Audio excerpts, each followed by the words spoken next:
Sacred Symbols, a PlayStation podcast, is brought to you by, well, you. If you want to learn how to support our show, go to patreon.com/laststandmedia. Greetings and salutations. Welcome back to Sacred Symbols, a PlayStation podcast. This is episode number 314. My name is Colin Moriarty. I'm joined, as always, by my patriotic son, Chris Raygun. Chris, we're here recording on the 4th of July. Happy Independence Day to you, my friend. How are you today? I'm good. I'm good. Today's a weird day because I have friends with this birthday. So it's never really quite 4th of July exactly.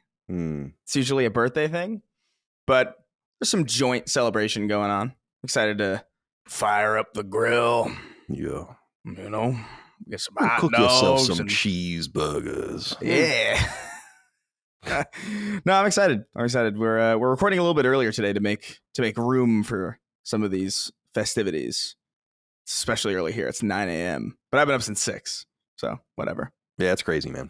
I was telling Dustin before you got here in the recording, and we were talking for a minute, and I was like, yes, how I was, and I was like, I'm tired. I had to set an alarm to wake up, even though we're only recording at noon.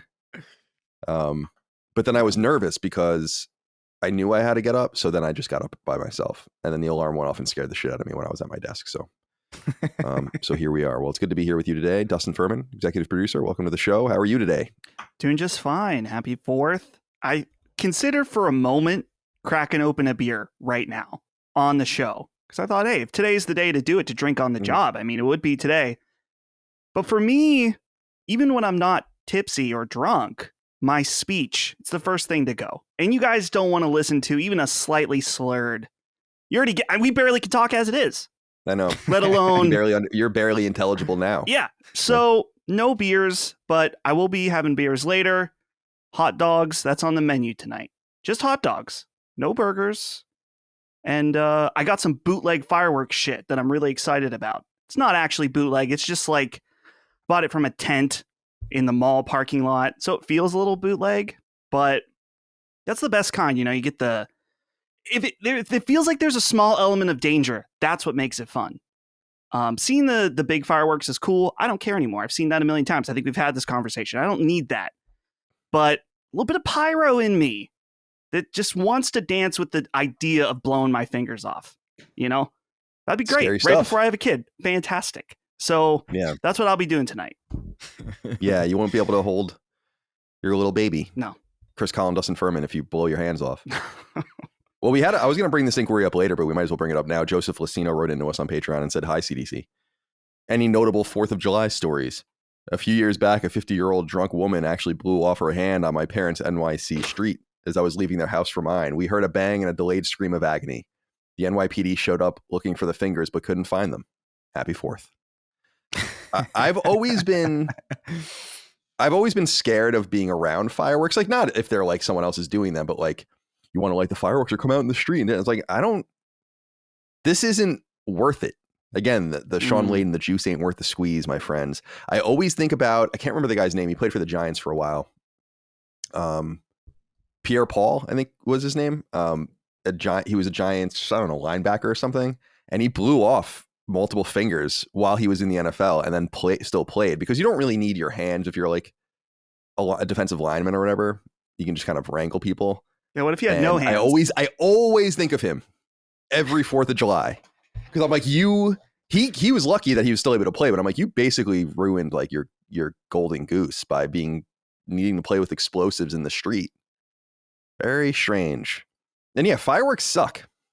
We've said this before in the past. Like, okay, fine, I have no problem with people enjoying them or whatever, but it's not 1800 anymore. It's like we said the same thing about parades. Like, oh, let's have a parade. Let's put off some fireworks. It's for the kids, you know. The kids haven't seen them. Like, I'll be taking my kid to a fireworks show in a few years now, and it'll be like the craziest thing he's ever seen, probably. Send him down and play Fantavision. It's a little safer. Put him in it's easier that way. Tetris Effect, maybe. Tetris Effect, yeah. Right. Yeah, that'll blow his little mind. I love 4th of July. I think it's a really cool. It used to be one of my favorite holidays. I have to be honest with you. I'm just kind of down on America in the last 10 years or so where it's kind of sucked the fun out of it for me. But back in the day, I was, and old friends know this of mine, and I still get text messages from people. I used to get so fucking drunk on 4th of July every year when I was in college and when I was in San Francisco for those years that people knew. Like, I would just get wasted because I loved 4th of July so much. And I don't know. Everything seems to be a little topsy-turvy now. So that's why we're recording today. I can give a shit that this is a holiday. Micah's dad texted me yesterday because he found out, I guess they were talking, and he's like, you guys have to work tomorrow or whatever. And I'm like, we don't have to do anything. It's just like we do weekly shows. We can't really reschedule for Wednesdays easily because that's where Chris records Snark Tank. I wouldn't want to do 2 of those in a day personally. So we were able to do this early enough where I don't think it's going to interfere with people's plans. And after this, I will be going into the pool and I will be getting drunk. Ooh, and nice. Stoned. Although I'm often stoned anyway, I guess, to be perfectly honest with you. Right. So that's going to be a lot of fun. The beers are cooling in the fridge. Oh, yeah. It's already 92 degrees. It's 12 o'clock at noon. That's wonderful. Damn, dude, it's so hot over there. I know. It's 75 here. Oh, that sounds nice. It's even hotter here. It's 81. So That's crazy. dang. Yeah, I have one 92 4th right of now. July story. I don't really know if it's funny, but it gets quoted often amongst us.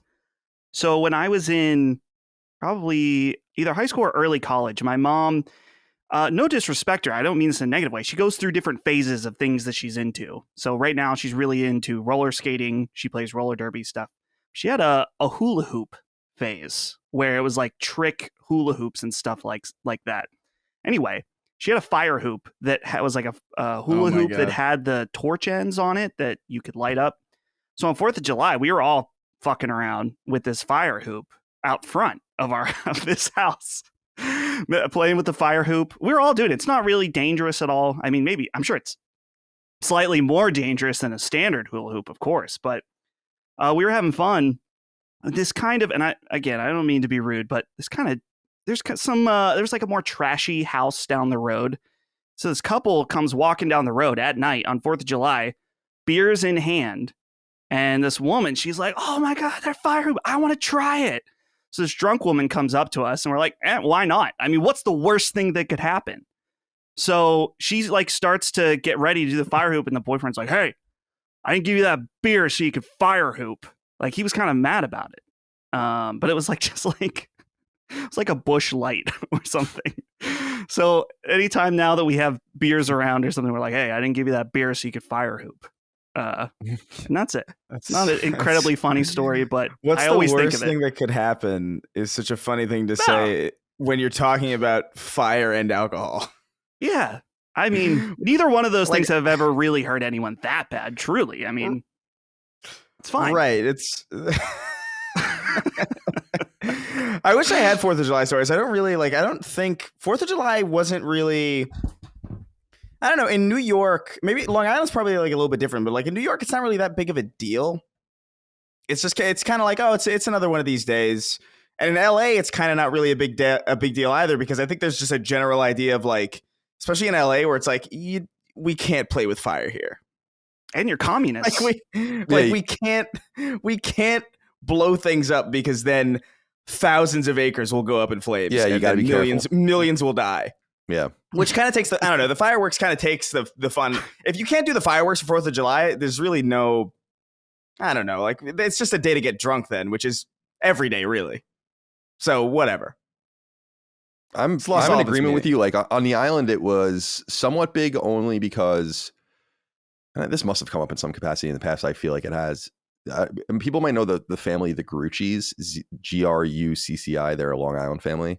And Grucci Fireworks is like one of the world-renowned firework companies. And that's run off of Long Island. So they do like a crazy assortment of things or whatever across the island. But the Grucci Fireworks, the big story whenever anyone brings them up is in the early 80s, before I was born, their entire like complex blew up, killed like a bunch of people, and including some of their family members. And it was felt as like an earthquake on Long Island. And so that's the only reason I have any affinity at all for fireworks. Is I was like, oh, okay. I'm actually friends with one of those guys, Felix Grucci the third. And so yeah, somewhat of a big thing there, but I just find it so antiquated. Even as a kid, I was like, this kind of sucks. What, the firework aspect? Yeah, I'm just like, what is this? Like, I just want to go play Game Boy or something. I don't. And now today, I just think things become antiquated rapidly, and it's one of those things to me. But you're losing. You're losing the joy in things, Colin, in life. The small. I've never had the joy in anything in my life. Are you kidding me? Chris, you mentioned. I think it doesn't help. Okay, what were you gonna say? I was gonna say you mentioned about how the millions dead kind of spoils the fun of fireworks in California. Yeah, I kind of wish some other people had considered that throughout history. Like, millions dead might ruin the fun of things. Yeah. I'm glad you did. Yeah, I'm one of the few. One of the few. No, I think I don't care much for the fireworks, but the fireworks are a distinctive part of the 4th of July experience, and like without them, it's kind of like, I don't know. It's just another day. It's another barbecue day. And like me and my friends barbecue kind of regularly. I don't really talk about this because there's no real reason to on the show ever.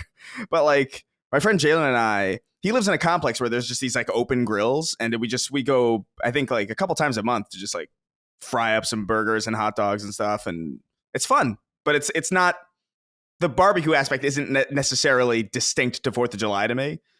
And without fireworks, it's just kind of like, it's just another barbecue day, which is great. Nothing wrong. Nothing wrong with that.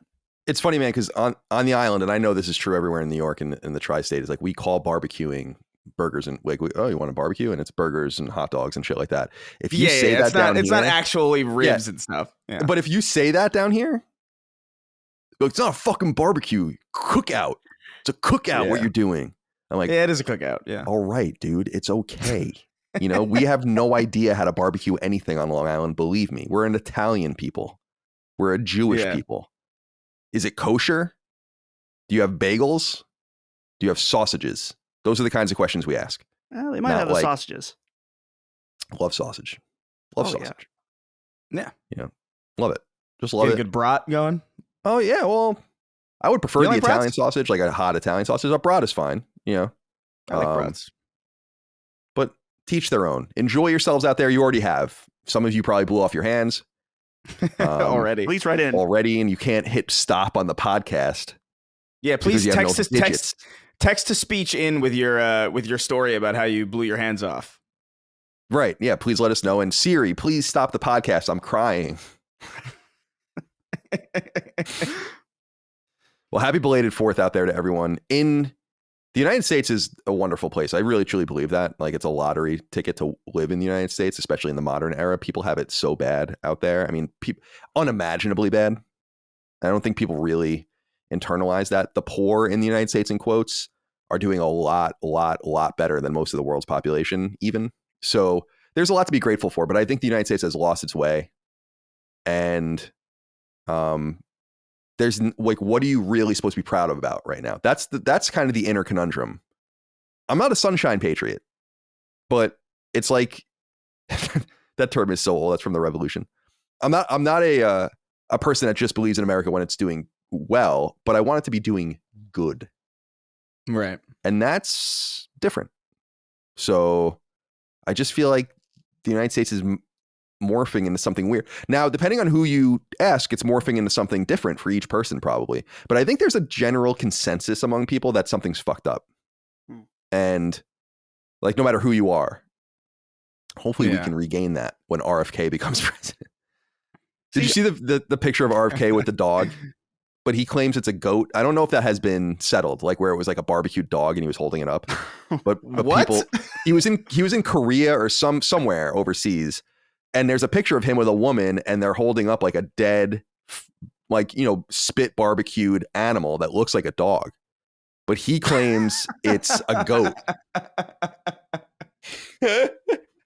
Yeah. Okay. I'm looking at the photo now. Yeah. I don't know if there's been a consensus. Like, someone's got to know what it is. I don't feel like I'm immediately going to say it's a dog. It's certainly possible, but it's pretty, this is pretty well bones at this point, So, yeah. Well, him and Cheryl ate most of them. Wait, hold on. Okay, this is from New York Post. The carcass has 13 pairs of ribs, including a telltale floating rib that suggests that it is in fact a canine. Oh, no. A veterinarian told the magazine. Yeah, that's what I was gonna say. Like some expert should know by looking at it. What the fuck? Certainly. Certainly. This is like a dynamic event you'd see in like Bloodborne or something. It's such a wild image to see. Just crazy. Some guy eating a splayed fried skeleton. This is apparently the best we can do. Are these three people? I mean, that's the sign of American decline. The senile old man everyone knew was senile. Everyone knew, except for the press before what happened. The guy who apparently took a picture with a fried dog in overseas, and Donald Trump. You know, I don't. It's wild. Now, I refuse to believe this is the best we can do. Yeah. I have a flip side for you, Colin, because I think your focus around 4th of July is thinking about America as an establishment, the government. What about the people, the culture? No, the people. This is what I feel like, dude. 4th of July, you know, like rock out, get your American flags, get your Eagle shirt on, whatever whether you want to be hokey with it or not, but.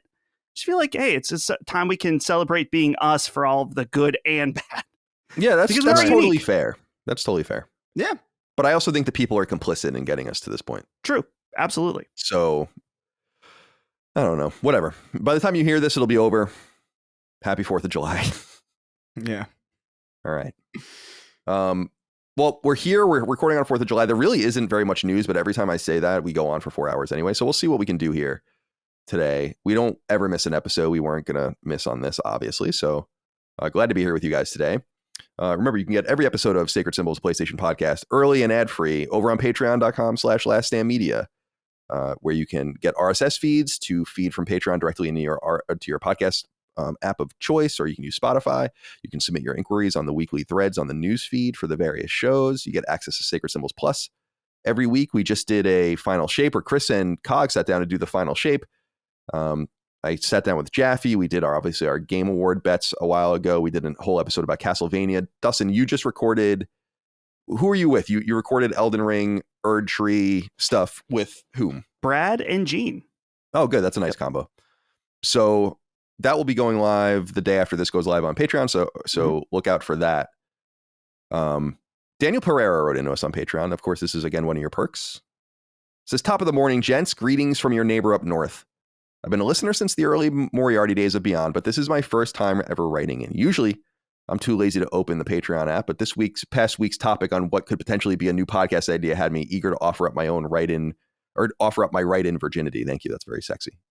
Apologies in advance if this is too long of a post. Have you ever thought to introduce a game club podcast? A monthly podcast similar to that of a book club where you gents would all play the same game and gather together to discuss and take questions from the community about it. It could even be a once-a-month spinoff from Sacred Symbols Plus rather than a new show. Some of my favorite podcast memories of LSM, aside from the guttural laughs that accompany Colin ripping a fart into my eardrum, are knockback whenever Colin and Dagan either play the same game or watch the same movie. Hearing the brothers Grimm talk about the week's selection makes me want to follow along and watch and play the same thing. I can't imagine I'm the only one who would decided to take full playthroughs of the BioShock games for the 5th time just because I listened to you two talk about it for 2+ hours. All right, so thank you for writing in. We do this already. This is why I'm confused about some of the. I mean, I appreciate the feedback, but that's what the Sacred Symbols Plus review discussions and spoiler casts are, which go up on a fairly regular clip. I mean, that is what it is. So you already have that. Go look at the Sacred Symbols Plus episodes for the various games. We did one for Stellar Blade, Final Fantasy VII Rebirth. Did we do Helldivers? I don't know. We did an episode. Yeah. But, so those exist already, Daniel. So maybe he wants old games, but just a lot of commitment. Yeah, I don't have that. We already do so much stuff. All right. Merch, laststandmedia.store. Shirts, t-shirts, sweatshirts, stickers, etc. Check those out. You can follow us on YouTube and like us on various places and wherever it's convenient for you. If you leave us a nice review, we appreciate that. Tickets for the San Diego show are available. We're playing San Diego, playing in quotes. I don't know why I keep saying playing. It's like I'm in a band. We're performing, I guess, in San Diego, and that's going to be fun. That's September 6th. That's a Friday. You can find tickets at bit.ly, that's bit.ly/Sacred Dukes. /Sacred Dukes, bit.ly/Sacred Dukes. Come join us. Sacred Symbols is sponsored by A Better Paradise Volume 1 and Aftermath, an immersive new audio fiction podcast from the writers of Rockstar's legendary GTA and Red Dead games. Listen today on your favorite podcast service.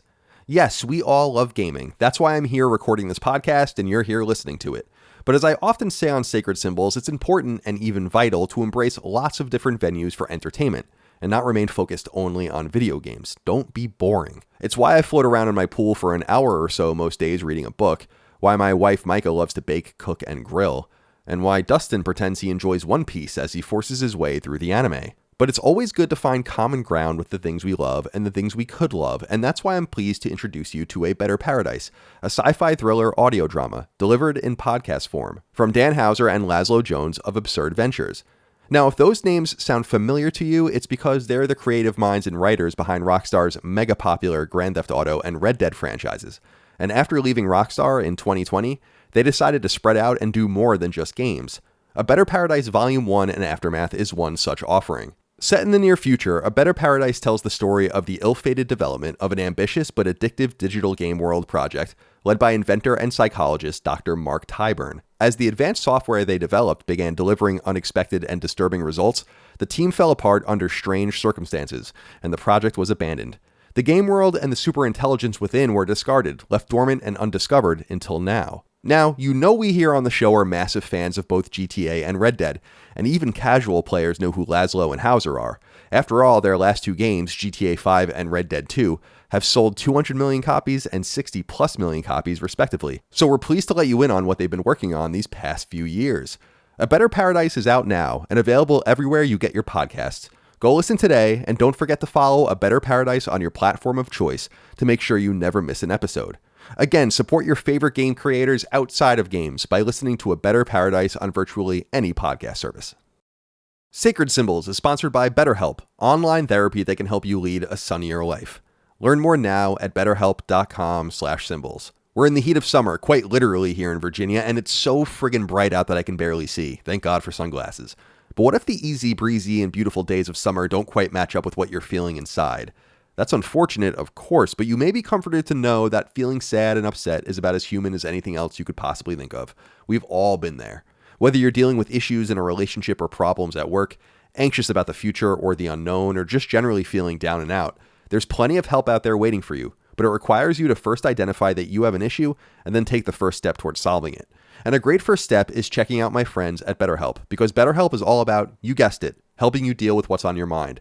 And it goes through great lengths to make the process as simple, as affordable, and as convenient as possible. See, BetterHelp is online therapy that doesn't require in-person appointments, insurance, or even for you to put on any clothes and leave the house. Instead, sessions are conducted with licensed therapists via video, audio, or even just over text, lowering the bar to mental health access in ways that were completely unthinkable even a few short years ago. By meeting you where you are, BetterHelp strives to eliminate barriers that would otherwise keep you from exercising the ability to speak to a professional, get stuff off of your mind and heart, and get advice from someone who is educated and trained to listen and help.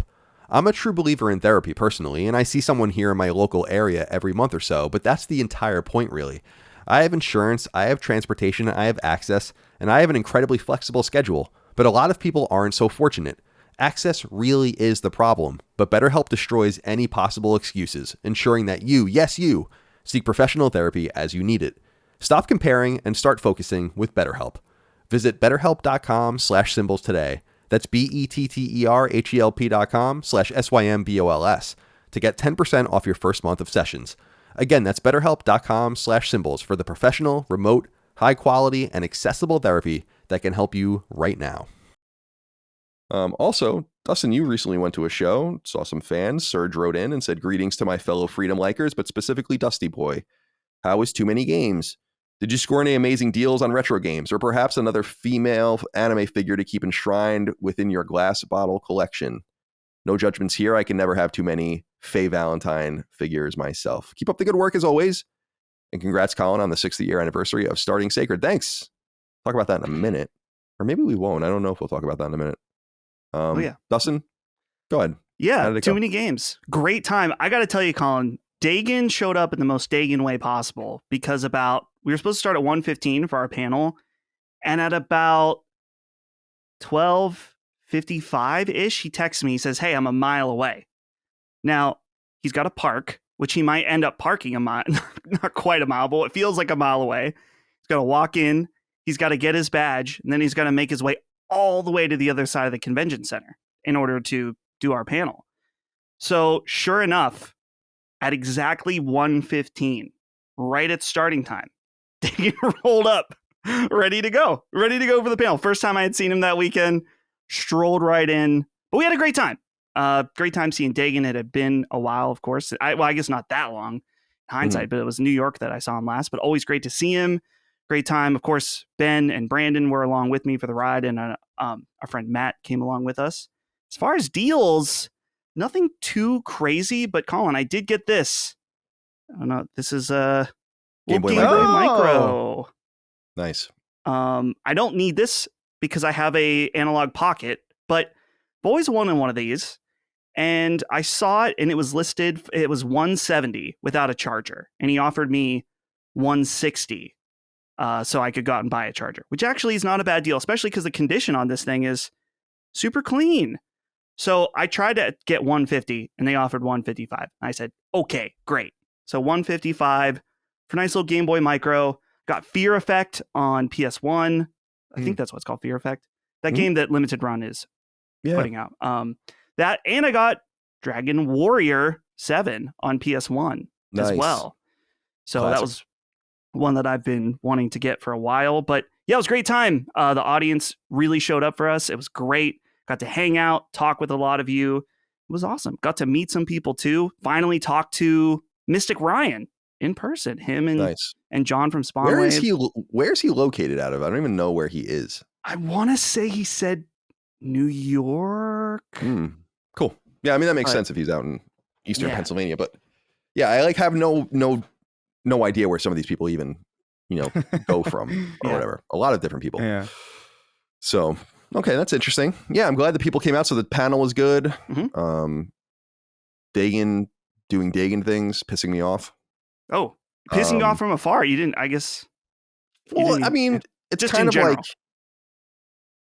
the reality is if someone who wasn't my brother did some of the things that Dagan has done over the years, like I wouldn't work with them, like that's one of the things where it's like you can't promise and like say like we're going to do this panel and then just roll into the panel like that, Right.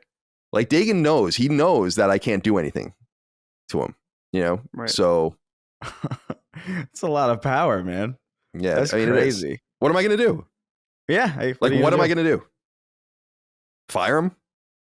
Say we're not working together anymore? Oh, a duel. Settle it the old-fashioned way in a duel. A Dustin, duel. you held up that Game Boy Micro, and I'm only realizing just now, that I've only ever seen that thing in like a render form. I've actually never seen it as a physical object. In my mind, it was way smaller. Way stupid small. Like almost stupid small though. Like, okay, I don't have very big hands, which, okay, go ahead, Trump joke. No, I mean, that's what I'm saying. It's like, we are like similar in like stature. And so like, I look at that and I'm like, oh, I assumed like based on the renders, I really thought that would go in like, that weird little pocket in your jeans. Yeah. But these like that's how I assumed it was like novelty small, like so small that it would be genuinely worthless to anybody serious about playing games. It was just like a last ditch kind of like, here's a novelty thing. It's almost like when they play, like when they have like a Doom running on a pregnancy test, right? You would never actually. But yeah, seeing it actually as like a physical object is mega weird. It is, I would say, just above novelty size because I was playing Super Mario World on it. So Super Mario Advance 2, Super Mario World. And I was getting through it, but there was definitely points where I was like, yeah, this is, I'm giving myself a handicap, or I guess not a handicap, like an extra difficulty level by trying to play it on this tiny thing. But surprisingly, I had Pokemon on it. The text was all very readable. I feel like it's one that I'm just going to keep on my desk when I've got files downloading. Just turn it on for a few minutes. It's cool. The faceplates come off. It's a neat little device, and unfortunately was not very popular because they released it slightly after the Nintendo DS. And people were like, why would I buy this when I could just buy a DS? Other than the novelty. It is a genuinely insane purchasing decision at that point. Really makes no sense. I've been more and more like seriously considering like trying to get my hands on a PSP because I really I don't know why, but like I know why. It's great, but I've been really itching to play Wipeout Pure, and I'm just baffled that is not playable in any real modern way outside of like ROMs and stuff. And so I've been looking around, but like there's no real too many games style events like that over here on this coast, which is like unfortunate, or at least not that I'm aware of. So opportunities are low. I have to look on like Amazon or like DK Oldies or shit like that, where I'm like, I'm not really sure about that. Is everyone okay with DK Oldies again now? Their prices are still insanely high. I just watched Maddie's video earlier today where he ordered stuff and he said the stuff came good, but it was just, I mean, it's expensive. So Yeah. Chris, you'll have to check out, I know of one event. Unfortunately, it just happened. It's called SoCal Southern California Gaming Expo. And it's in Pasadena. How far is that from you? Oh, it's not, Pasadena's not far, but I think like when I got the itch to try looking for it, it had already that had already passed. Yeah, I'll keep an eye on that though, because Pasadena's super close. That's a nice place too. Yeah, it is. That's where the Rose Bowl is. Yeah, I think. Yeah. So, all right. Well, I'm glad. As far as the Game Boy Micro, I kind of hated that thing, to be honest. Yeah. Like, because it was just so small. I understand at the time I didn't have one. I was like, I don't want this, because I had the original Game Boy Advance and then the clamshell, and then like you said, the DS or original DS, kind of the shittier one came out, Right. and like the floppier one, and then obviously the iconic DS comes out in 2006 or 2007, something like that, like the redesign, The DS Lite. Oh yeah, yeah, which was DS so Lite. nice, man. So the good. white one, oh my god, I love that. I love the DS. I love the Game Boy Advance. Those are amazing machines. But I can see why they would have released it. So I don't know if they really meant it or not, but the Nintendo did have the 3-pillar approach where they were going to try to make Game Boy Advance and DS work at the same time, and that might have been part of that, where they're Right. like, yeah, we can do this. But I only ever knew one person that owned one. It was Mark Ryan, who was at my wedding, the guy who hired me from IGN, or at IGN, and he had one and he loved it. But I didn't know anyone else that even had one. All right. Well, oh, by the way, what did you do? What was the fucking random game? Silhouette Mirage? Oh, right? My big purchase? Yeah. Okay, hold on. Let me grab it. Okay. Ooh, what did he get? So Dustin bought. Little mishap. Apparently when I unplugged these, it just decided, hey, I'm done. So I'll leave a little bit of that in there because I know the audience like that. But got Tron Bond on PS1 finally returned, because I used to own this and I sold it for $200 and now it's worth much more than that. So I hope that was worth ruining the podcast to show you. Yeah, it was. Well, so Silhouette Mirage is an old treasure game. The one I right. And it's a Saturn game that was ported, because you texted me a picture of it, and I was like, dude, I haven't thought about this game in years. This is a Working Designs published Western game. They ported it. It was ported in Japan to PS1 too, but it was originally a Saturn game only in Japan. And you showed me that case, and I was like, there might literally be like 20,000 copies of that game or something. Like it's really, really, really rare. I know that just from the time because of when it came out and who published it. So you decided against getting that one? Well, I was already committed to buying this game, which was so. How much did you pay for it? So I walked out paying $350 cash, but I had credit. Do you want to know the sticker price? Yeah. Sticker price was $600. Wow. So that's crazy. It's that rare? I don't know. That rare? That's the question. Is it that rare, or is it just that people want this game specifically for some reason? And it fucking annoys me, because I grew up with this game. I played this game. I rented it all the time, and eventually I owned it. And then when I needed money after shortly after I got married, I sold it for $200 because I didn't care as much about collecting at the time. And then when I come back, it's suddenly worth way more than that. So this is one that I knew I needed to get. I had to rip the Band-Aid off at some point. My local shop, shout out Main Level Games on Main Street. They had it. I had credit. I was like, well, it's go time.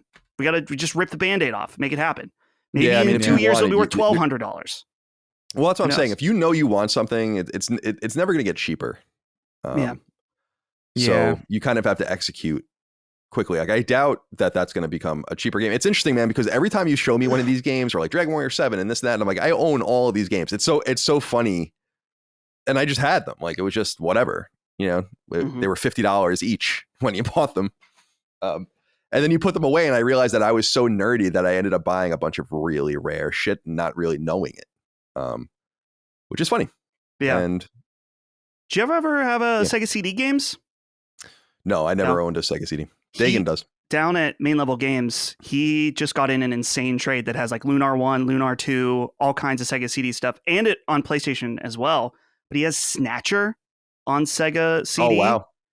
I want to say it's at least $1,000 for that. Snatcher, for people that don't know, is one of Kojima's first games in between Metal Gear and Metal Gear Solid. So cool, man. I'm not buying that, but it's cool. No, I never had a Sega CD. I never had a 32X. I had a Genesis, but Dagan has all that stuff.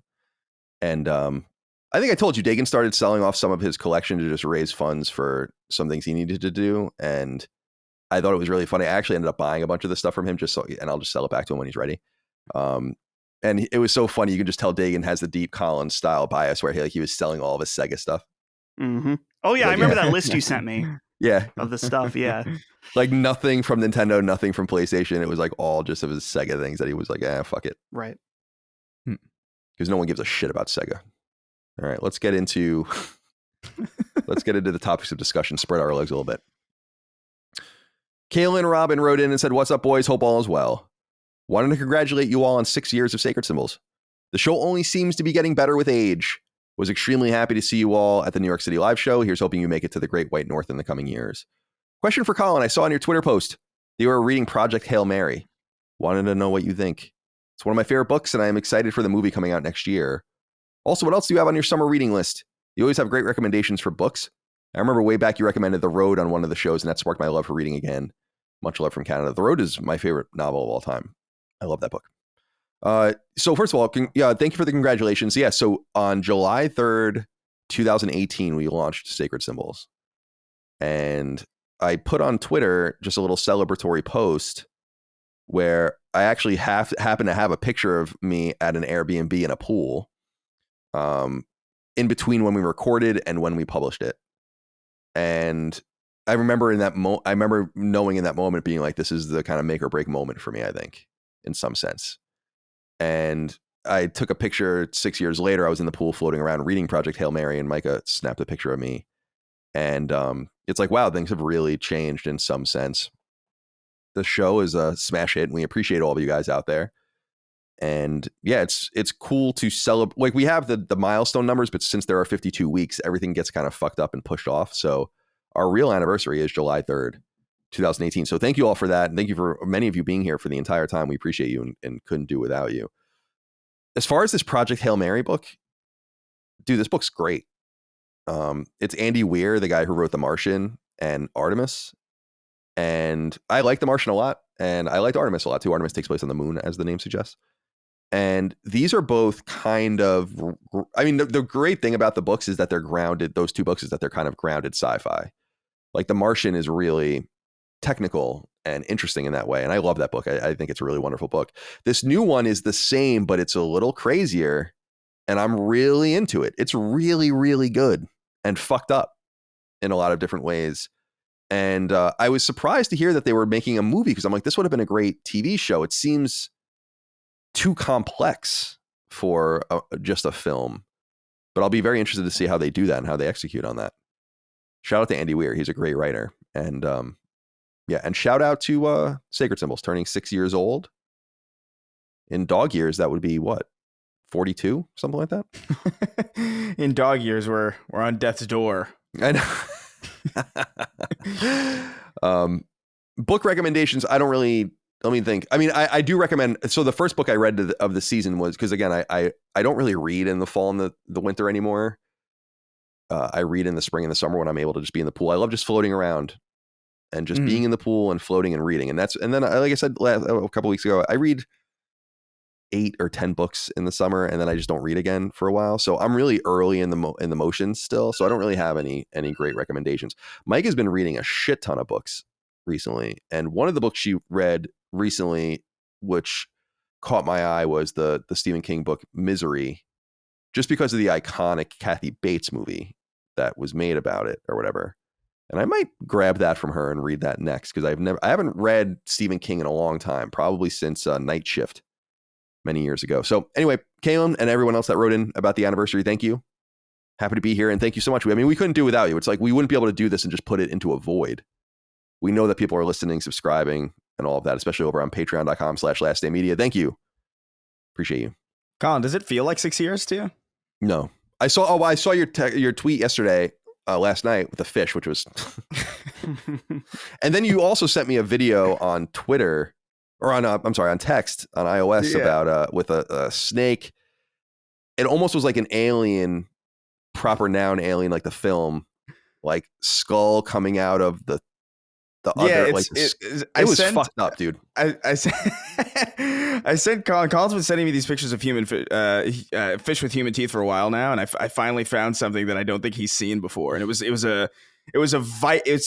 guys can look this up if you want. It's called a viper shark, and what they look like normal like eels, but then they have this like tiny. They have this jaw that almost like slips back and out of their own face. If you could somehow imagine this. Mm-hmm. It reminds me of the alien thing. Like, no, or is that Alien? That is Alien. Yeah, you're right. Yeah. I was thinking it might have been Predator. No, that's Alien. Yeah, that is Alien. Like where the thing comes to her face, like. Yeah, Alien has the tongue with the little mouth on it, which is right. It's kind of a little bit like that. I wonder if that was their inspiration in some sense, maybe. I don't know, because that I think is like a relatively like new. I don't know if it's like a newly discovered thing, but it's newer than Alien is, I think. Interesting. But that thing's fucking, I don't know, man. The ocean, I've been saying it for years. We got to boil that thing. Oh my God, dude. I mean, I've said it before, right? I'm so fucking disturbed by the idea that whales evolved out of the water onto the land and then back into the water. Yeah. It's like you got out. Why are you going back? It's too harsh up here, man. It's too harsh up here. This land climate, not for me. No. When I found out they still have kneecaps.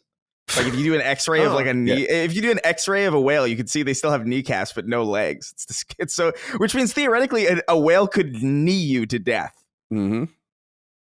And that's how they became so big too, right? Is that like they have to be in the water? Like they're just.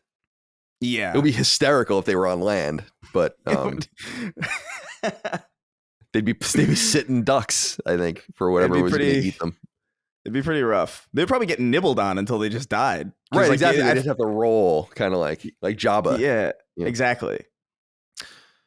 Well, speaking of the climate, Drew Sleazer wrote in and said, "Hey, gang, I'm going to a good friend's bachelor party next weekend in Palm Springs, and as of right now, the forecast shows 126 degrees. Ooh. So I've been to Palm Springs on several occasions, and it is the hottest fucking place I've ever been by a mile. Yeah. And it's the only place I ever got like fainty from the heat where I'm like, I gotta like sit down. It is so unbearable. But I've heard something about Palm Springs that I think is very interesting recently, which is they apparently passed an ordinance locally to get rid of all of their Airbnbs. Ooh. And this is apparently like, because that place was basically just Airbnb Central for many years. And apparently they just kill. In fact, the picture in the pool picture I was talking about earlier from when we launched Sacred Symbols is me in Palm Springs at an Airbnb in their pool at the house. That is in Palm Springs. And it's a cool place because it's strange to be somewhere that is so scorching hot, but it's so hot that you can't even operate. You can't be outside. I don't know. So to me, I'm like, I don't get this. And it's just going to get worse. Like, I'm not a global warming denier by any stretch of the imagination. I think a lot of people assume that about me. I wonder what's causing it. I think it's a multi-tendril thing. Could be the sun, no doubt human activity, other things. But there's no doubt the planet is getting hotter. And places like that are going to get scorched off the face of the planet. Did you see the Hurricane Beryl is the biggest hurricane, like the strongest hurricane we've ever recorded at this time? Because the oceans are getting warmer and warmer. Everything's going to get fucked up out there, man. Long Island's going to get fucking swept into the sea at some point. You know? It's concerning. It's definitely concerning. I think I've never been anywhere that's even. I think when I was in Vegas, and my phone exploded, and I was when I was drunk in the middle of the day, and I had to go get it replaced while I was hammered. That was, I think it was like 117 degrees. So it's pretty hot, but like I can't even imagine. But the idea of 10 more degrees is crazy, because you don't really think that it's a lot until you really pay attention to your thermostat, and you realize that 68 and 73 are very different. So I don't know. I've never been to Palm Springs, but that Airbnb thing is interesting. I've long had an axe to grind with Airbnb personally, but I don't like Airbnb. The thing about Airbnb is just, it was like almost every good idea that comes from the digital era, it was really great for a while. And then when they had to start making money, instead of just spending it, it's the same thing with Uber. Uber was unbelievable from like 2012 to 2016, let's say. Like you couldn't even, I couldn't even believe how cheap it was, right? Like I was like, how can you not use this? It's so ridiculous. And then suddenly it's like, yo, we got to turn on the spigot now and make some money. I get that. But then and so Airbnb fell prey to all that stuff where, like, to me, hotels are back in now because it's like the cleaning fees, like put everything, like the memes where it's like, make sure to do the laundry and mop the floor. And it's like, get the fuck out of here, dude. Yeah. It's, it's ridiculous. Do you think anyone makes money on Airbnb by doing the opposite of saying, like, not the opposite, but being like, we're going to hire cleaners. So just, treat the place with respect, but treat it like a hotel and we'll take care of the rest. That would be a different kind of way to kind of edge out your competition a little bit. Edging. Yeah, a little edging. Now, is this a newer thing? Because last time I used Airbnb was probably 2020. And it was basically just like a hotel. We would do that at PAX because, and PSX too, like all the different events, because we had a big group. And we didn't we wanted, like, we could all just stay in one place together. I think the Airbnb still makes sense for that if you get like a whole house or something, But we never had to mop. I mean, they would say, like, make sure the dishes are washed and stuff like that. But yeah, that's the kind of thing. It's like, do the dishes, put everything in and I've been in places where it's like, make sure the dishes are clean, take out the garbage, put everything in the washing machine.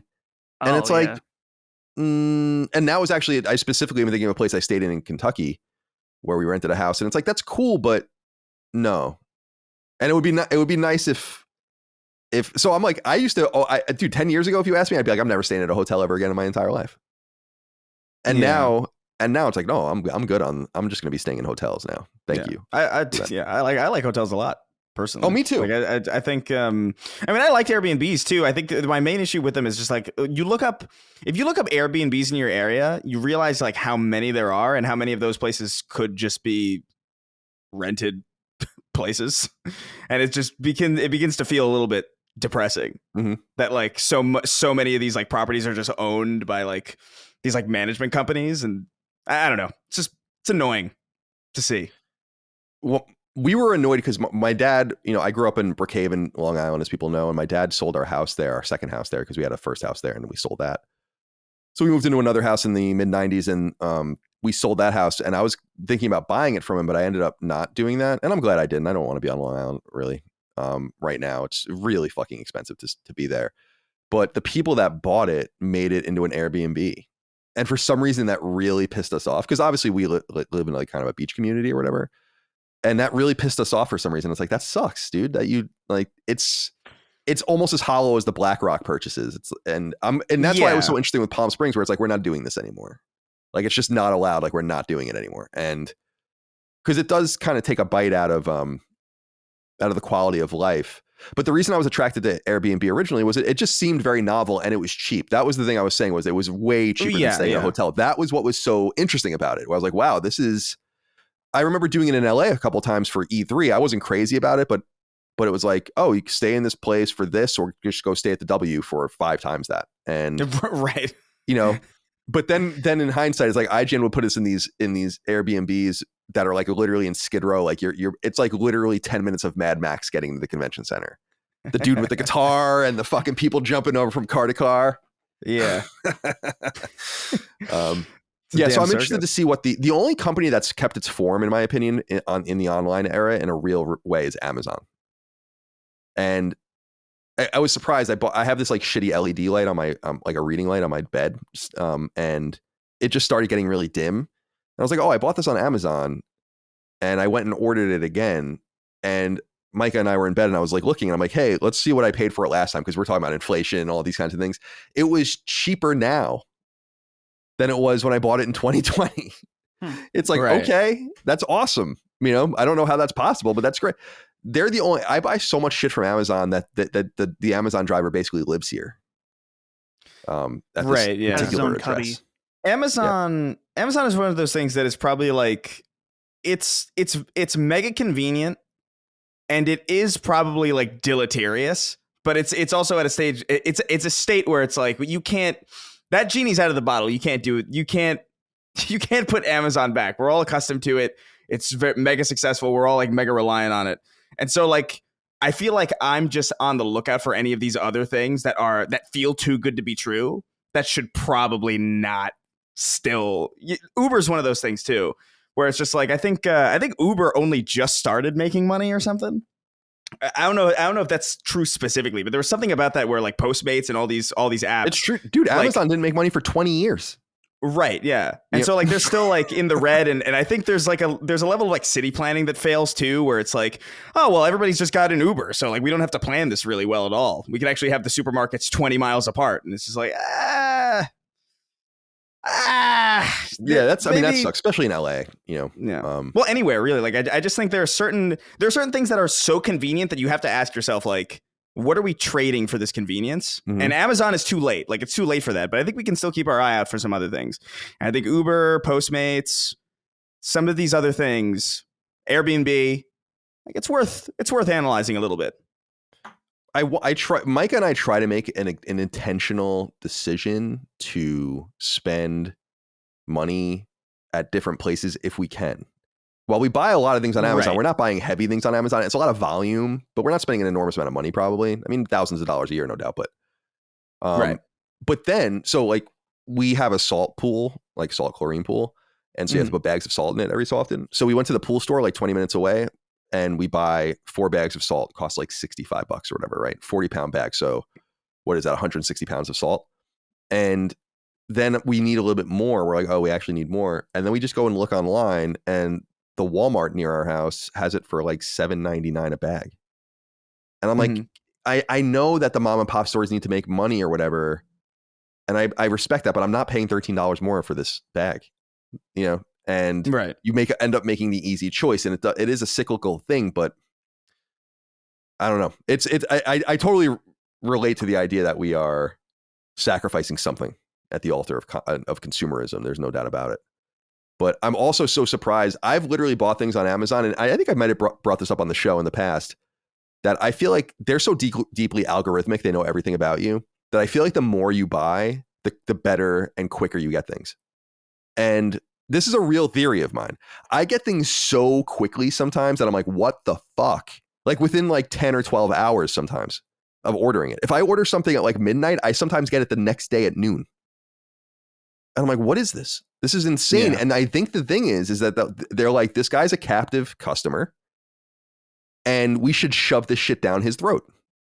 Like, you know, it's truly like this guy is so captive to Amazon. They see it. I order 2, 3, 4 times a week, something. They'll like get it to him immediately. We have him. And I really think that that's part of like the secret algorithm they have going on there is they want to satiate. We also have, you know, in this area, like an Amazon warehouse. My old neighbor actually worked at it. Oh, that'll do it. Might have something to do with it too. Yeah. No, they just had, there's like an Amazon warehouse around where my old high school is now. It wasn't there at the time, obviously, but now they get their packages mega quick. And I'm like, yeah, that would have been cool. God, why is the fuck nose so itchy? You're right there? Yeah, my nose is just really itchy. I don't know why that is. It's I think it's like my beard. Look it up on WebMD so you can find out whether or not it's cancer. It's AIDS. Yeah. The nose AIDS. Nose AIDS. So, Drew, you asked any tips what you should do in Palm Springs? Gird your loins is what you should do in Palm Springs. Bring your fucking EVA suit. And maybe drink a glass of water.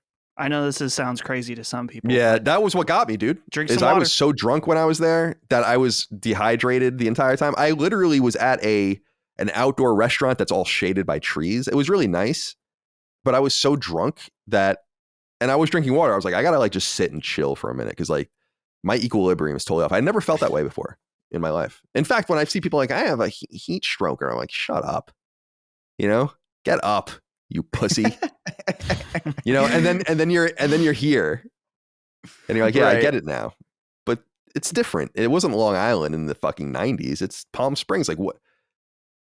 I would imagine Palm Springs has to be one of the unhealthiest places in the world. You can't be outside. You can't move.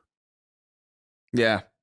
It's either it's one or the other, you know what I mean? It's either one end of the extremes. It's either inexplicably somehow the most healthy place you could possibly live, or just the exact opposite. That's right. No in betweens. It's within a driving distance. I've driven there a couple times from LA with people. So go and check it out, Chris, and report back. Yeah. Okay. Chris is gonna come back. He's gonna be like a fucking barbecued rib. Mhm. Tragic Tactics wrote into us on Patreon and says, a question mostly for Dustin and Chris. Have you guys noticed Colin is genuinely angry in like every episode now? I started to notice it about a year ago or so. I'm sorry. Almost every show he is on, he sounds totally pissed off. I'm genuinely concerned and wonder if anyone else has noticed this.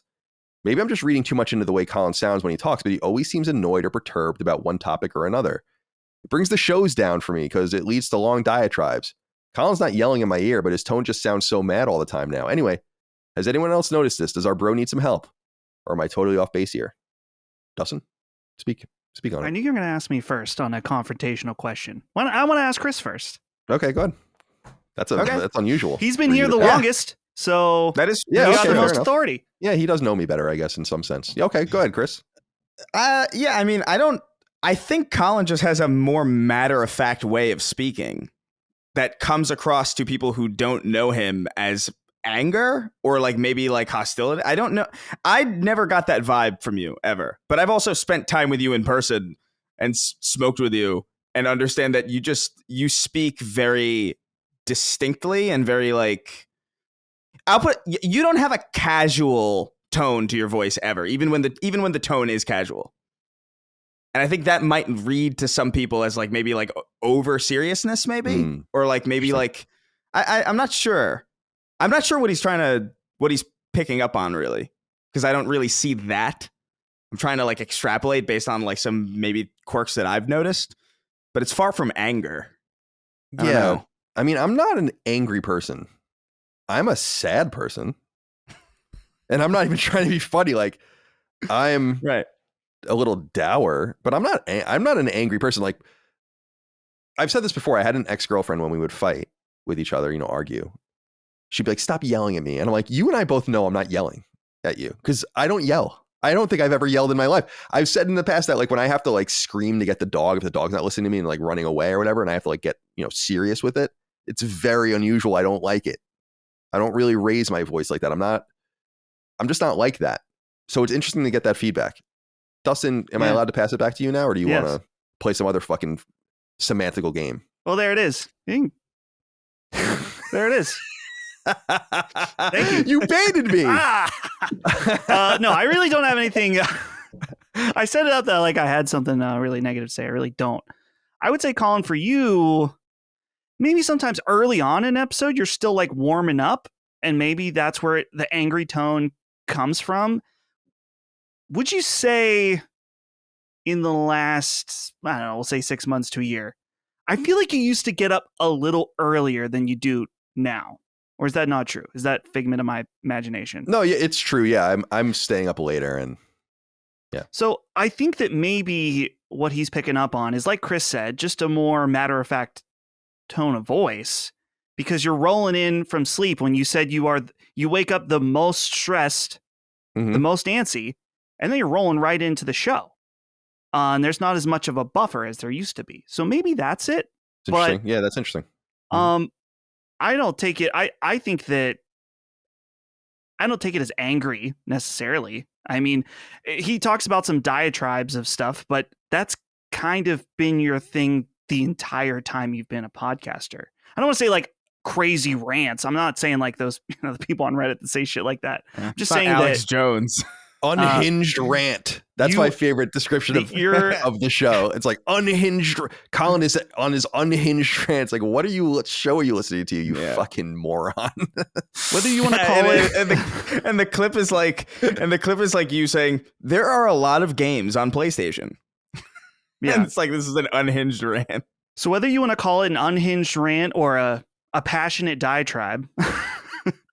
I feel like that's always been kind of your shtick, so I don't know where that's coming from, but I feel like for the most part, Colin, within 10 or 15 minutes, even in the past 6 months to a year where you've been waking up slightly closer to recording, like already you're warmed up, you're ready to go, you're ready to go. So I think it's funny, man, because I think that what I've come to appreciate more about the audience over time is that I've made a lot of assumptions about the way I come off. Because I assume that people have been with me for a long time or know like the delivery. I'm very sardonic on purpose. It's part of the character and part of the delivery. And I feel like people have to know that. Actually, Chris, I'm sure you saw it because I talked to Sweeney about it behind the scenes where I was busting balls about Snark Tank. And some people were like, oh, yeah, well, they should really make it happen. I'm like, guys, it was clearly me joking. I don't see how you can. That happens regularly. I don't see how you can. I don't see how you can watch that and be like, Colin is dead ass talking right now. But that's the thing about it though, is that like we saw that we cracked up, like we were laughing our asses off about it. But like I think, I guess I learned this a long time ago where it's like you're always going to have an idea of how you are that is completely alien to 90% of people who are even aware of you, even people who know you very well. You know, like you're biased to your own kind of character, like how you might portray yourself in a way that like it's shocking to people when it doesn't fit with their assumption of what you are, you know. And I've just learned, it's like I'm just gonna let people be wrong. You know, at a certain point, it's like you can't correct everybody forever. It's a waste of time and energy. But yeah, no, I totally agree with that. That's why I don't, you know, for people like clipping us out, for instance, online, like busting balls, like you only hit back at them every once in a while. You can't control that level of narrative or even the perception of what you say. Because it's so funny, man. Clips were going around of me the last few days I saw, and it's like, look at this contradiction of Colin saying this, this, and this, and I'm like, there is no contradiction there. Like I'm not even sure like what you're talking about. And then you realize we're not on the same level in any way. Yeah. And there's just no, and you can take that as good or bad or an insult or not, but we're not. And it's like, I can't control that. I have no interest in trying to control the way people perceive me, but I do try to put a good foot forward. I don't try to reading something like this is interesting to me just because I actually feel pretty good, comparable to many points in my life, including many points in my life when I was on camera. You know, it's funny if you thought I was like happier and more happy-go-lucky when Sacred Symbol started, for instance, when I was probably at my worst. So there is some, personally, by the way, so there is some sort of disconnect between, the way we come off and the way we're perceived. And I'm sensitive to that, but it's strange because maybe I have to kind of continue to check those assumptions. And I realized that with the Snark Tank thing where I was like, wow, this was so clearly said in jest that it's funny that it's being circulated in any other sense. And yeah, maybe I just need to should we have like a laugh track or something? Yeah, wait. Oh, that sounds so horrible. Yeah, exactly. Yeah, there you go. My other buttons don't work. This is the only one I got. But yeah, I don't know how to use that on my. I don't even know if it's going to come through on the. For some reason, Well, it comes through for you guys, but it doesn't always come through on Zencastr. So maybe people hear us. Well, do it again and let's see if it's on your waveform. Right, don't say anything, and then hit it. Yeah, it'll come in. Oh, it does come through. Okay, dude, I can. We've hit it like 7 or 8 times this way. Is that the day? Wait, is that the first time on the main show that the soundboard has happened? Because I feel like I don't remember. Maybe when I was not on, maybe. Well, there was the first episode of Summon Sign that had the whole gap, but that was so we have access to, or at least I do, on Zencastr. There's sound buttons, which those put it on a totally separate track. I don't even want to fuck with that. But this, I think I used it one other time. Maybe I'll have to load some of these up. Like I could get Colin's fart from last week. Maybe put that on. Like that was insane, track. by the way. I couldn't believe how clear and crisp that came through. Like the audio gates on these HD, these are really nice microphones. I'm surprised it picked it up. It's just so funny, man. I fart so loud sometimes. I was in here in my office. I got up. Micah was still in the bedroom across the house, and I farted, and I got a text like 10 seconds later, and she said, "Jesus Christ." So I was like, "Oh man, it's the sound travels pretty well around these thin walls." All right. Well, what was that inquiry? I already scrolled down. Oh, Tragic Tactics. Fuck you. Thank you for writing in. Robbie Devers wrote in. Said, "Hey, gents, specifically Dustin. It was brought to my attention on Reddit via some ill-intentioned stalker that Dustin, 1/3 of the most popular PlayStation podcast in existence, has not logged into PSN for nearly a month. This news had me literally shitting, crying, and throwing up, knowing that Sperman Furman could lie to us in such a way. I quit my job because I was so upset.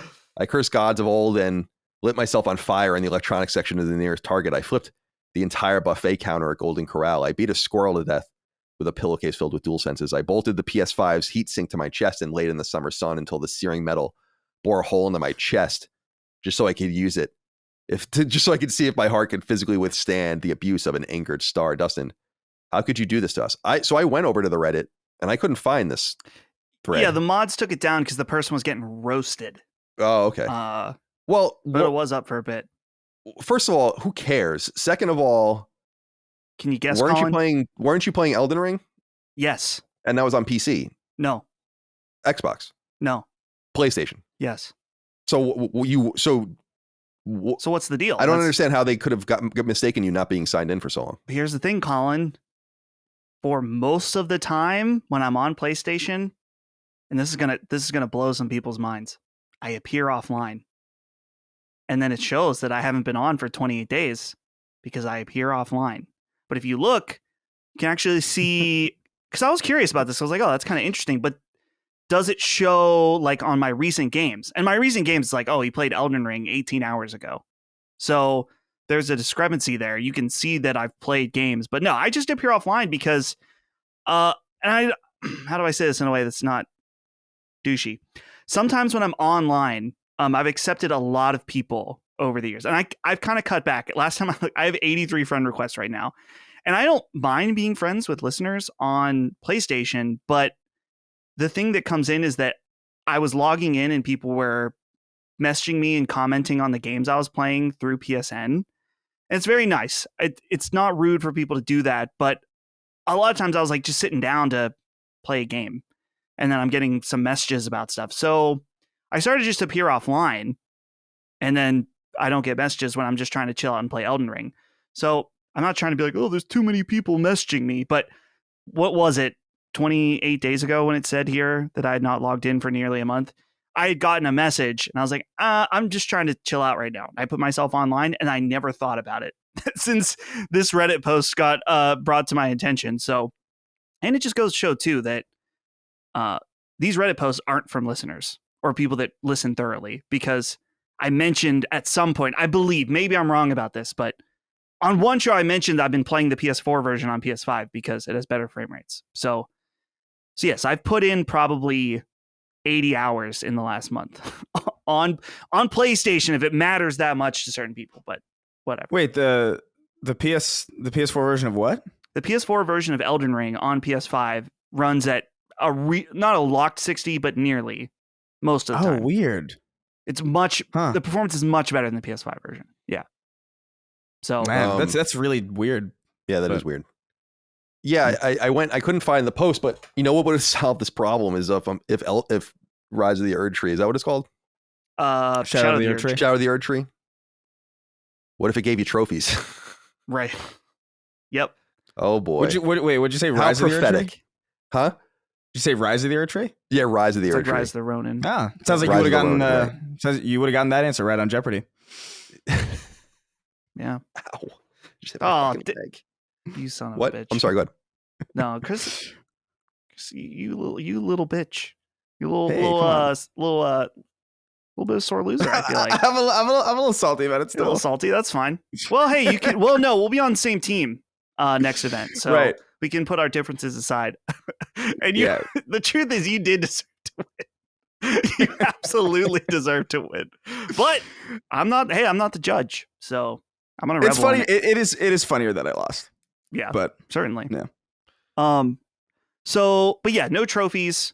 And when I played through Elden Ring again, I already have the platinum, so I didn't earn any trophies on that either. Right. Hmm. Yeah, I mean, I don't know. It's cool. So for me, I'm on PSN, I'm online, and I have 2,000 friends. So people, sometimes people will unfriend me, and then I'll get a friend request, and I'll just accept it. I don't care about that. I just have all my notifications off, so I don't see anything that anyone says or does at all. That's what I probably should do. The only notifications I have on, I think actually I said it on the show at the time because I accidentally shut all notifications off, including trophies. And then I was like, why am I not earning any trophies? I don't know what game I was playing. And then I went and looked and I'm like, oh, I've earned like 11 trophies and I just didn't see it. So then you can go in and kind of granularly turn them on. Right. So I think that's the only pop-up I get. And then like when something's downloading and finished or whatever. Yeah. But other than that, yeah, you can just shut that off and then you'll just never see anything. I don't do it to be rude. It's just, I can't correspond with people on PSN. That's not why I'm there. And I don't play games online. So it's not like I'm going to encounter anyone. Yeah. But if people want to like be friends and see what I'm playing and whatever, I'm totally fine with that. That's fine. Yeah. That's the thing is that a message on PlayStation, I feel bad because it's like, I'm not going to, I guess I could pull out the app and respond on a message there, but it's just not really the means of which I interact with listeners. It's usually on Twitter or Patreon comments or whatever, not on PlayStation. But here's the question. Do we have Colin, are you going to enact a strict how many hours per month on PlayStation for the world's #1 podcast hosts? Do I got to do some, little check in, little report card? You couldn't clock in. No, not for me because I know. The thing about I wouldn't do a podcast like this with people I didn't think played games. Right. That's like, it's kind of the insult towards when this happens to you and Chris. It doesn't happen to me very often. I don't, for some reason, but it's like, oh, they're not playing games or they're not playing enough games or whatever. And it's like, isn't that an insult to me? Because you're basically saying like the wool's being drawn over my eyes and I don't know what people are doing or whatever. The important thing about this show is to play what you want, where you want. And we're covering a certain platform because that's the platform I play. But I think the agnosticism, the willingness to see many things or whatever, I think that's good too. And it draws valuable insight for our podcast.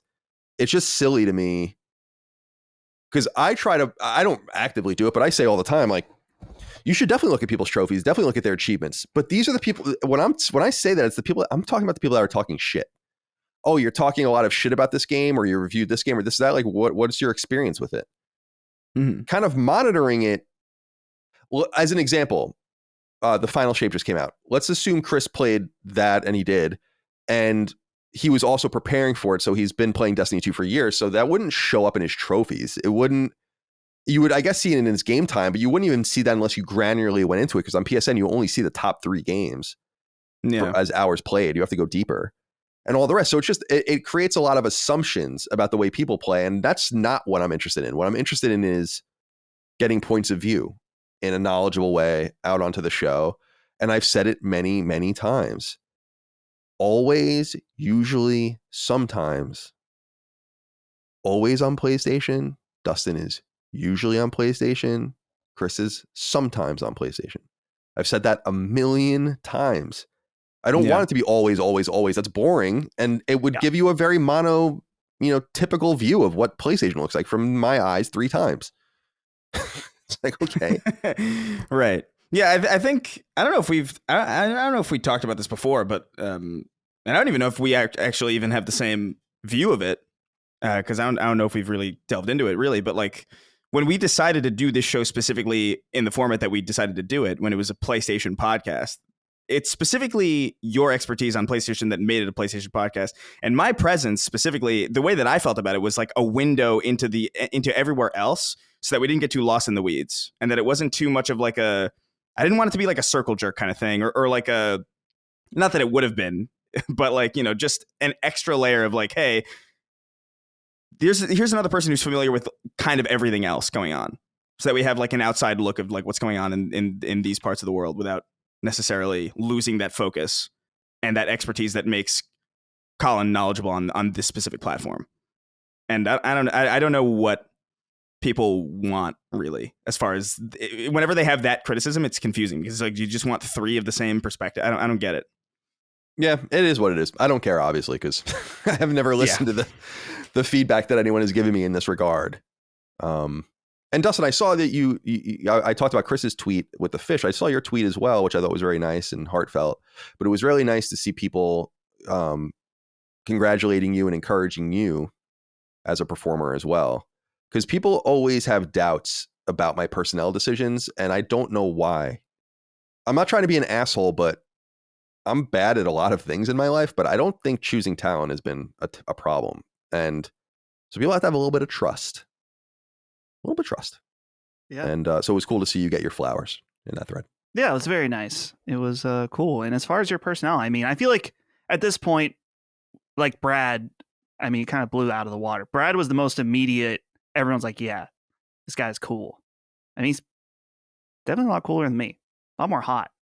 So Yeah, he is pretty hot, isn't he? He's a sexy young man. Sexy young man. Wow. Sexy. I'm the HR guy, by the way. Just remember that. You gotta have that that's on the soundboard. You gotta have that was it? Oh yeah. Girl, you sexy. All right. Let's get into some inquiries here about, or at one inquiry, a correction, and then we'll get into some game news. There's no big news this week. It's not a huge surprise because it's 4th of July.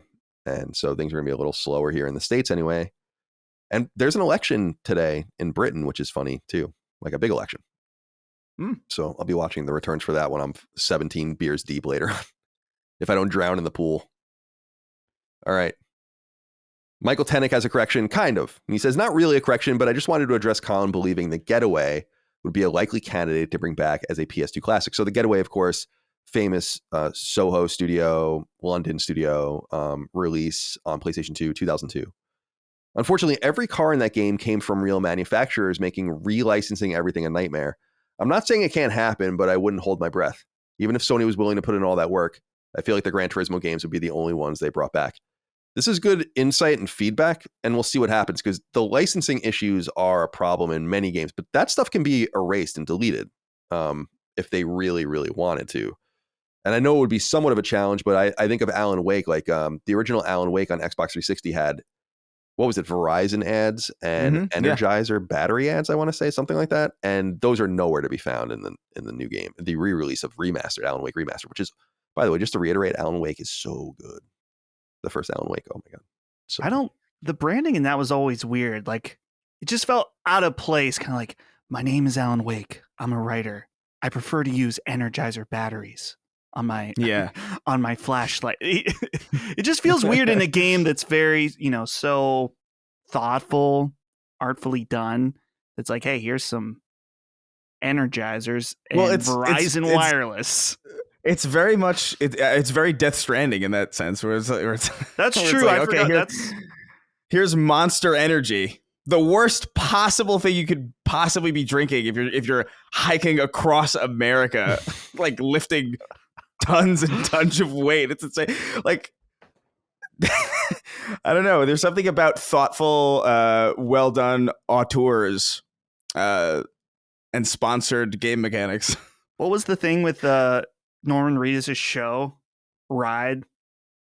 Isn't there some kind of thing where he says something about it? Yeah, you're right. There is something connected to that. This is better than Ride with Norman Reedus. Ride with Norman Reedus. Yeah. What? Is that what it is? It is something like that, isn't it? It is literally that, I think. Oh my God, it's so ridiculous. I love it. I can't wait for Death Stranding 2. I'm really excited about that. Yeah, Ride with Norman Reedus. It's an American travel television series that premiered on AMC June 12, 2016. So he just has a show, I guess, that he... It's stupid. It's even stupider. I think at the time I assumed that it was like a fake thing. Right. For whatever reason. Yeah. Oh, wait. Okay, he says, this bike is so cool. It should be on Ride with Norman Reedus. Oh my God. I feel so fucking cool right now. I feel like Ride with Norman Reedus is happening right now. Wow. Oh, man. That's kind of awesome. At that point, it's so on the nose that I like it. The Alan Wake, though, since it being in the middle, is not as cool. Yeah. Kojima's in the space, the very rarefied space of being able to do whatever he wants. Yeah. And it's going to come off exactly as he wants it to. It's amazing. Yeah. You know? Well, I think the ride with Norman Reedus thing is so egregious that it's funny and that it makes it okay. But the Monster Energy thing was, I remember being like, that was like genuinely distracting. Not the entire time, because eventually you just kind of learn to forget. But like, there is something about that, especially because it's like center frame when you go into your pod or whatever, when you go into that weird like hub. Right. And it's like in the foreground before everything else. And it's like, oh man, this is noticeable. Weird. It is weird. Just, we must have talked about this at the time, Chris, but just from a stylistic point of view of like, this is a very serious, grounded game. Why is this here? And then the answer will be something like, oh, we got $5 million or whatever to put this here. And it's like, okay, so I'm just going to ask again, why is this here? Yeah. You don't need to take that money. Why is this here? That's just a big question. It's tonally jarring. It would be like playing a Kirby game and then like picking up like a collectible that's just Project 2025.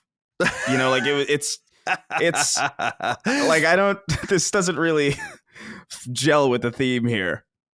Kirby thinks abortion should go back to the States.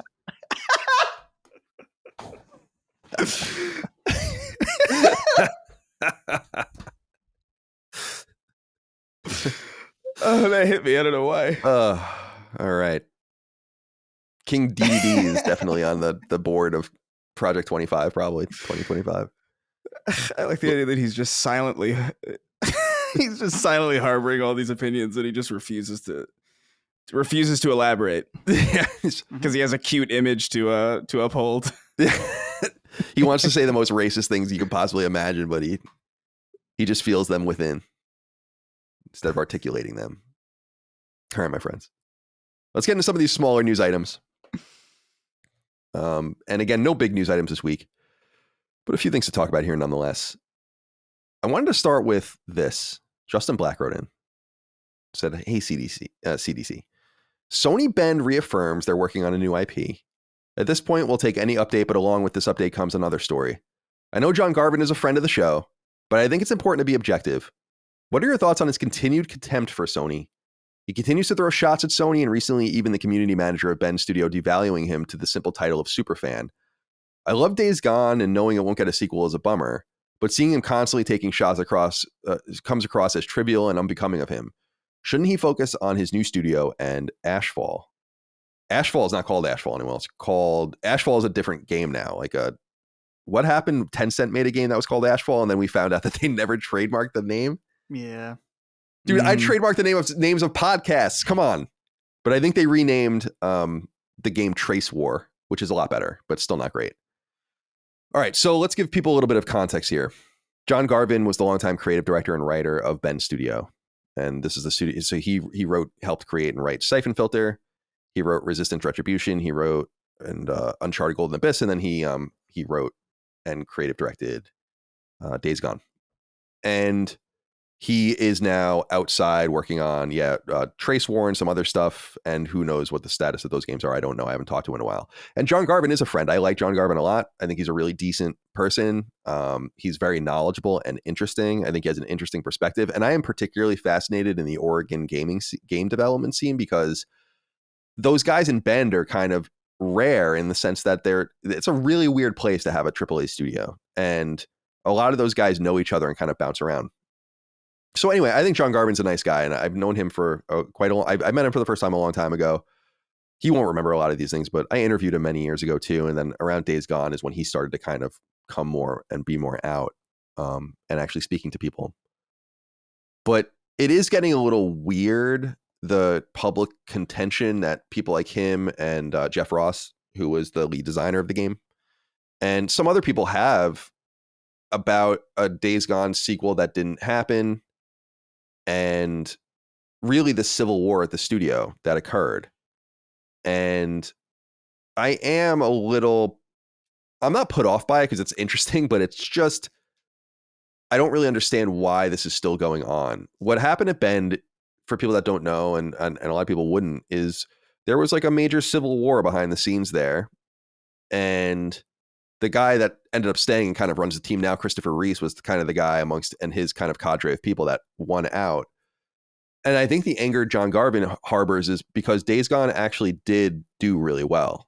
And it wasn't a critical darling, but it did sell a lot. And he had noted on Twitter in this new recent kind of hullabaloo that Days Gone sold more copies than Ghost of Tsushima.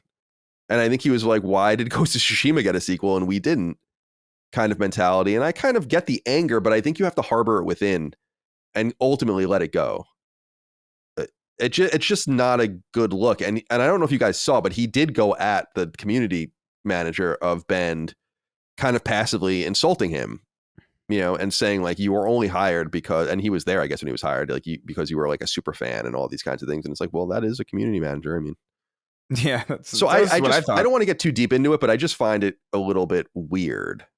Now, Kevin McAllister, the guy who is the community manager at Ben's studio, didn't have to say what he said, which I thought was a little bit instigatory as well. He says, I apologize to our Days Gone community for continuously getting fed false hope and poor information by people looking for likes. It's not fair to you all.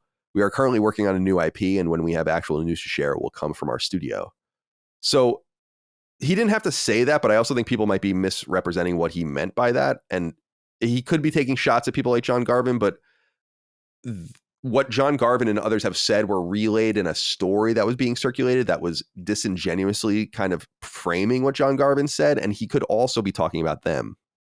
Right. But it's probably frustrating to Days Gone did deserve a sequel. I mean, in my opinion, I'm kind of glad it's not getting one because it's cool to see teams do new things. But I also feel like Ben's studio might be on a collision course with irrelevance and closure if they don't nail this next game, while a Days Gone sequel would have been done by now and out. So that's kind of, anyway, I've gone on and on. Chris, what do you think about this? Do you have anything you want to say about the ongoing drama around Days Gone 2? This is probably the most dramatic game that never happened story ever, which is very unusual because it seemed like everyone hated Days Gone.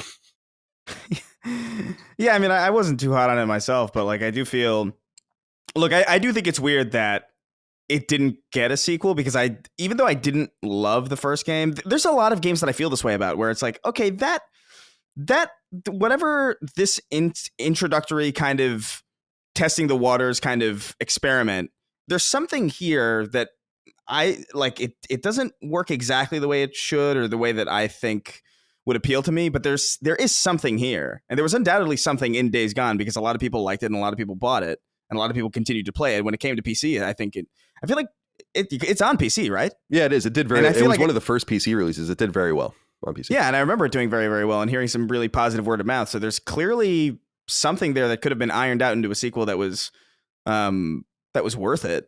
I think about all the other games that got sequels that kind of surprised me. Like, I know that it's not necessarily fair to compare because it's not Sony first party, but I think about games like Watch Dogs, which clearly got many, many tries, whose first game was not nearly as interesting as Days Gone, in my opinion. So like I understand the resentment or like the confusion as to like why. But I also think there's a tasteful way to go about expressing that. And I don't know if this is the way to do it. As far as Kevin McAllister, I'm glad he escaped those wet bandits and went on to a successful career in video game community management. But yes, I don't know if what he's like, him putting this tweet out. I don't know, man. This is retaliatory in my opinion. And like, because he didn't start this, I feel like he has every right to say anything he wants, quite frankly. But,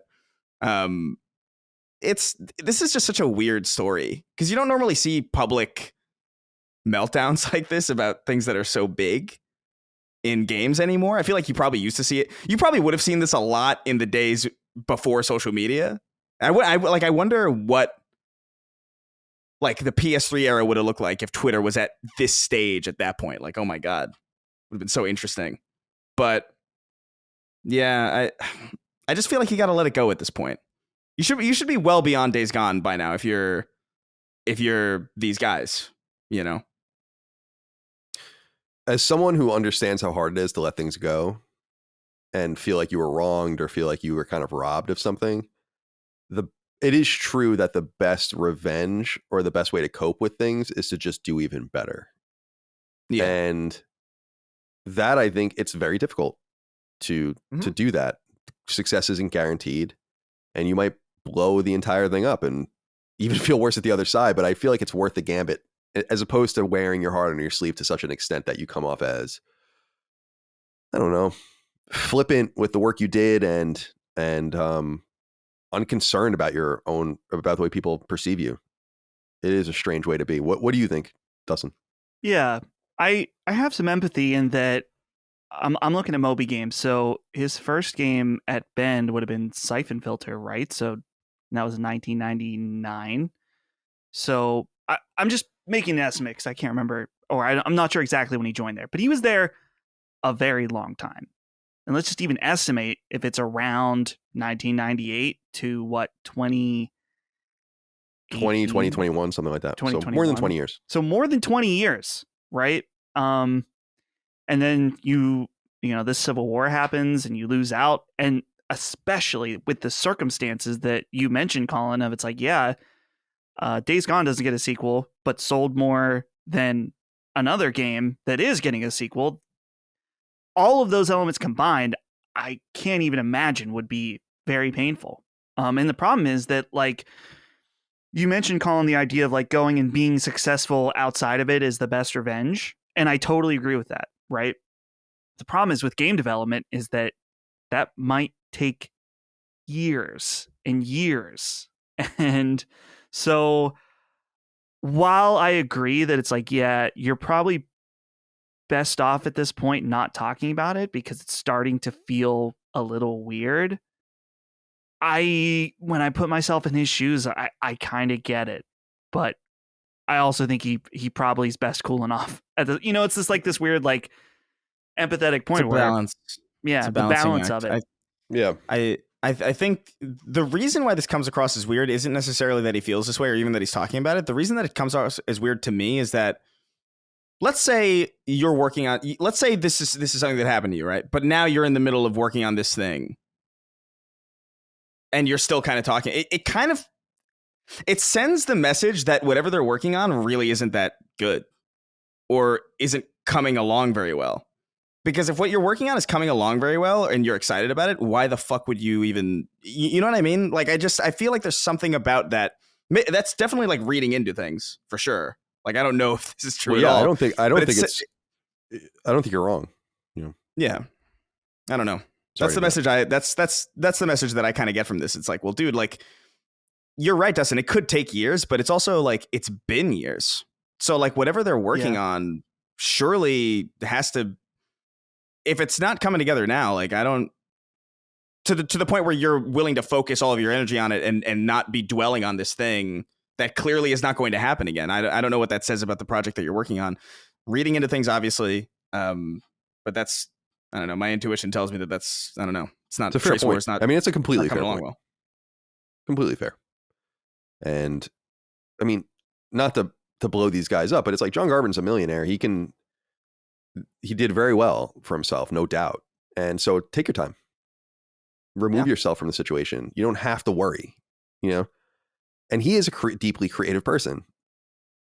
And it probably is. Days Gone might have sold comparable amount of copies to every game Bend ever did combined. So I understand. Maybe that's a little overshooting it a little bit, but you get the idea. Yeah. I want great things for John Garvin. I think he's a good person, but I think, you gotta just let go. And so as a postscript to this, I think it ended up happening. I haven't watched it. Is that I think Jaffe sat down with him and talked to him. Oh, I saw that this week. Yeah. But I haven't gotten into it, and I doubt anything newsworthy was in there. Otherwise, it would be circulating, I think, more. But it's good to sit down and talk to him, and he's welcome on the show. I've had him on a couple times, and we'll have him on again in the future and to talk more. But I'd like to have him on when he has something to show about the new game, because you can only talk about the past and about Bend so many times.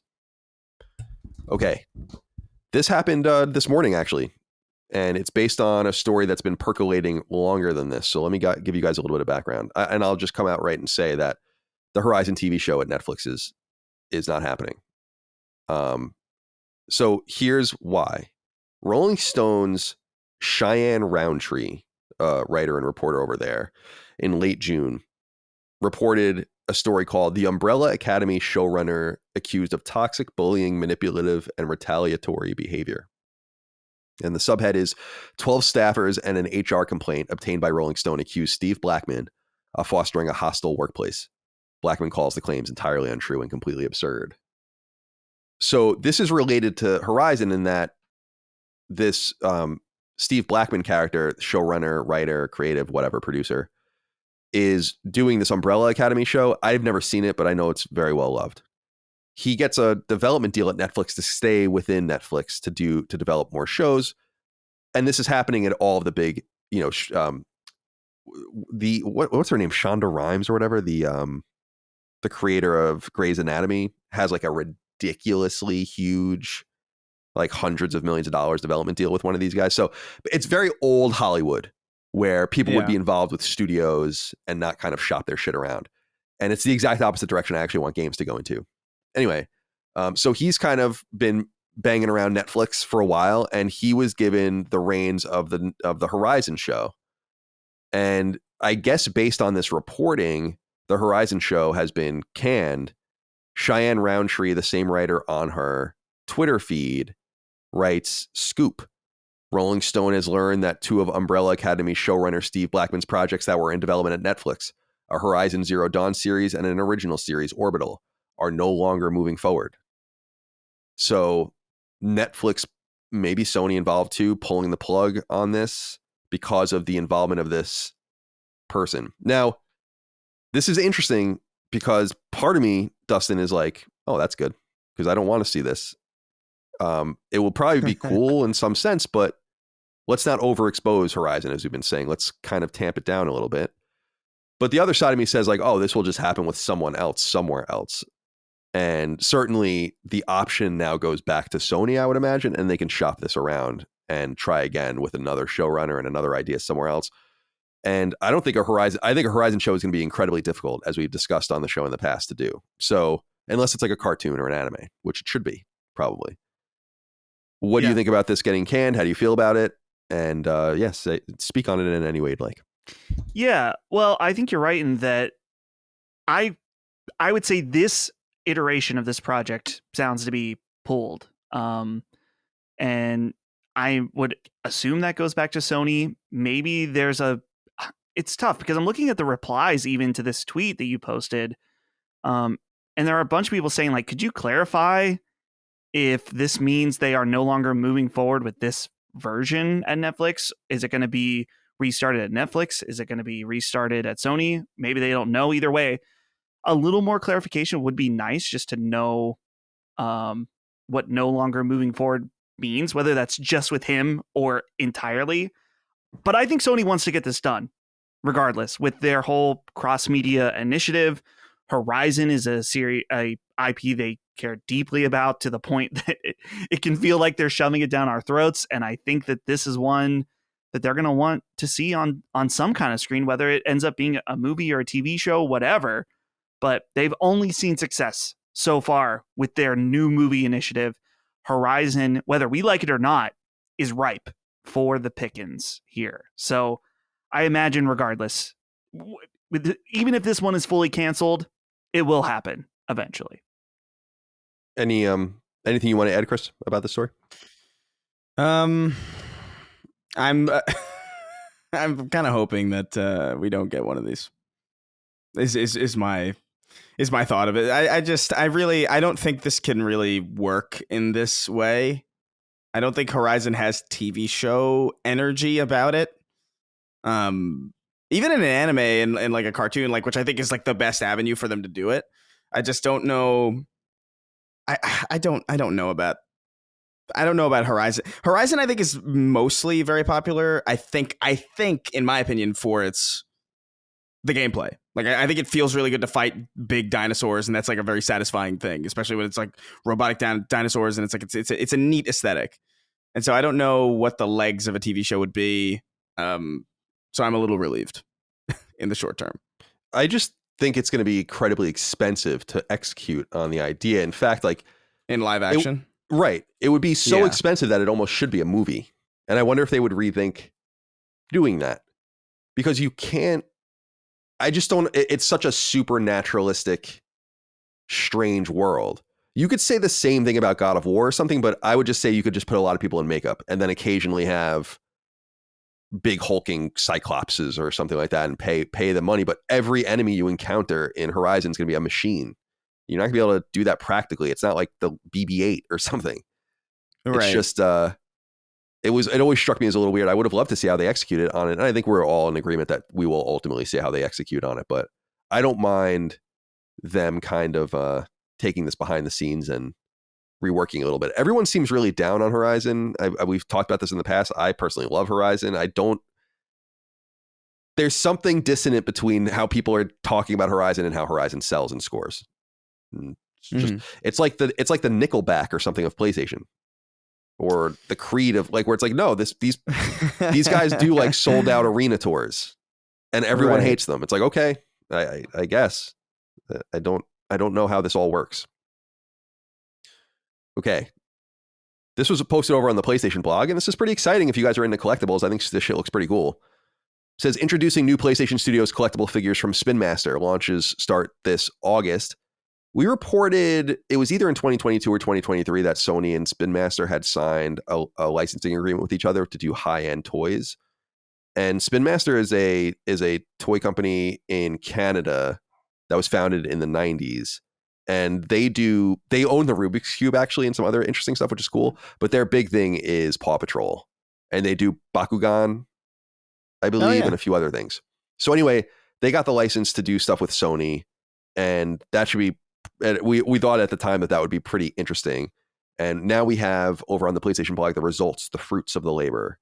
So Grace Chen writes over there on PlayStation blog that there will be toys available, and these are kind of collector's item toys, 6-inch figures of Aloy, of Jin Sakai, of Kratos, and Atreus, and some others.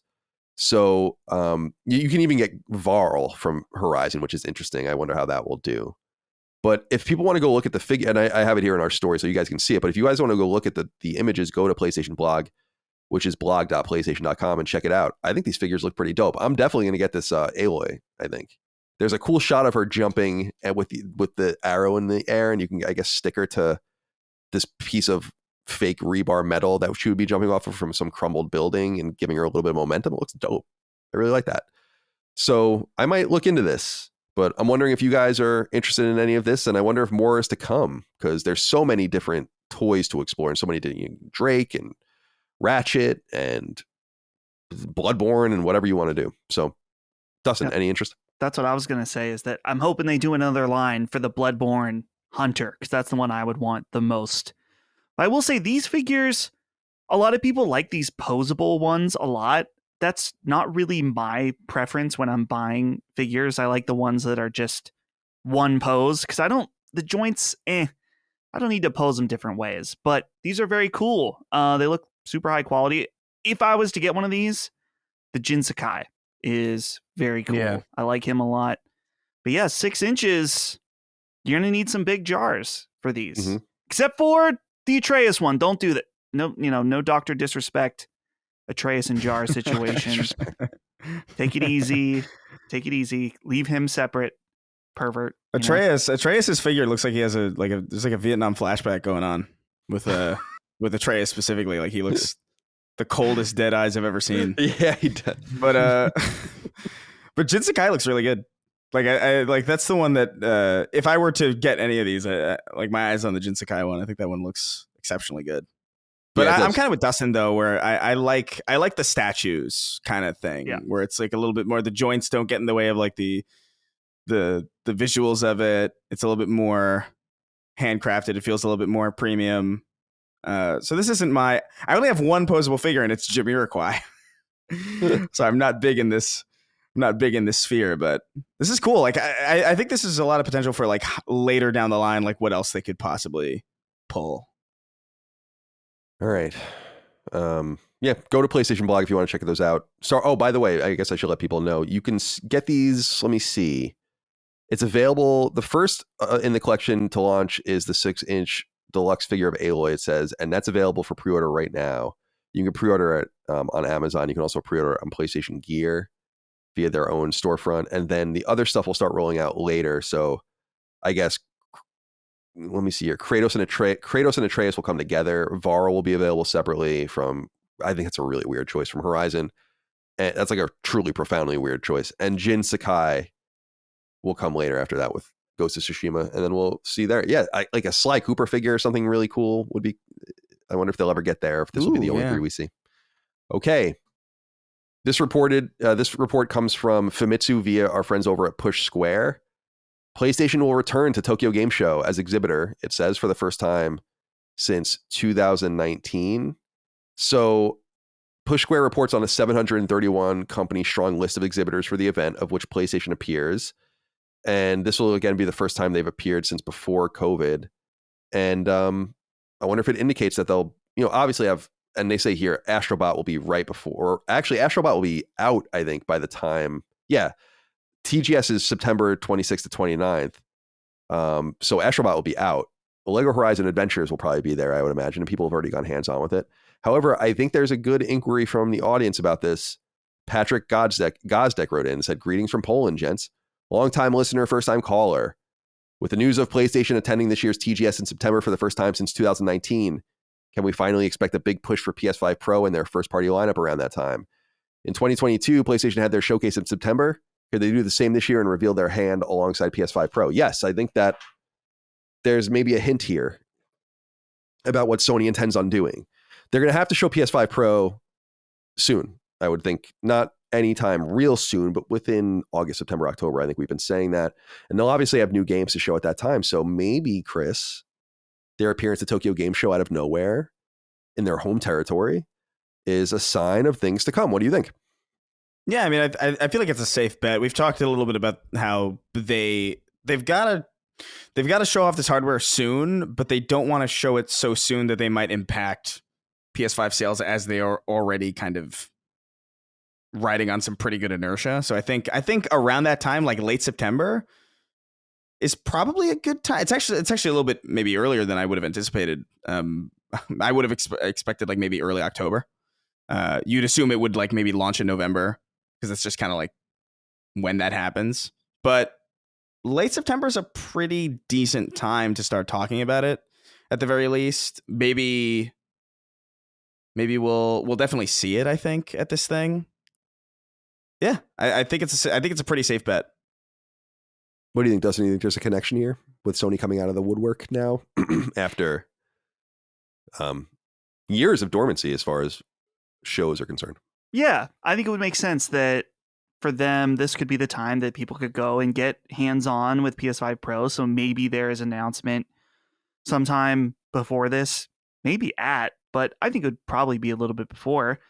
But I think this is just pointing to the fact that I think that there are going to be some significant announcements of games later this year tied to the PS5 Pro.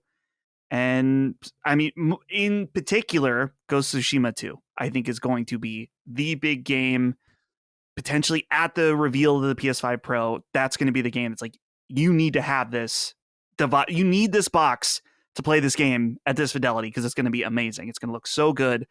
I think that's going to be the angle. I wouldn't be surprised too. There's a bit of a side note, but if I was Sony right now and I see that GTA 6 is coming out next year, you have new hardware, lock in some kind of marketing deal on it. I'm not saying lock in exclusivity by any way, but if you could show the next GTA 6 trailer at the reveal of the PlayStation 5 Pro, and you can work in like, this is going to be the best place to play it when GTA 6 launches, I think that'd be a big deal.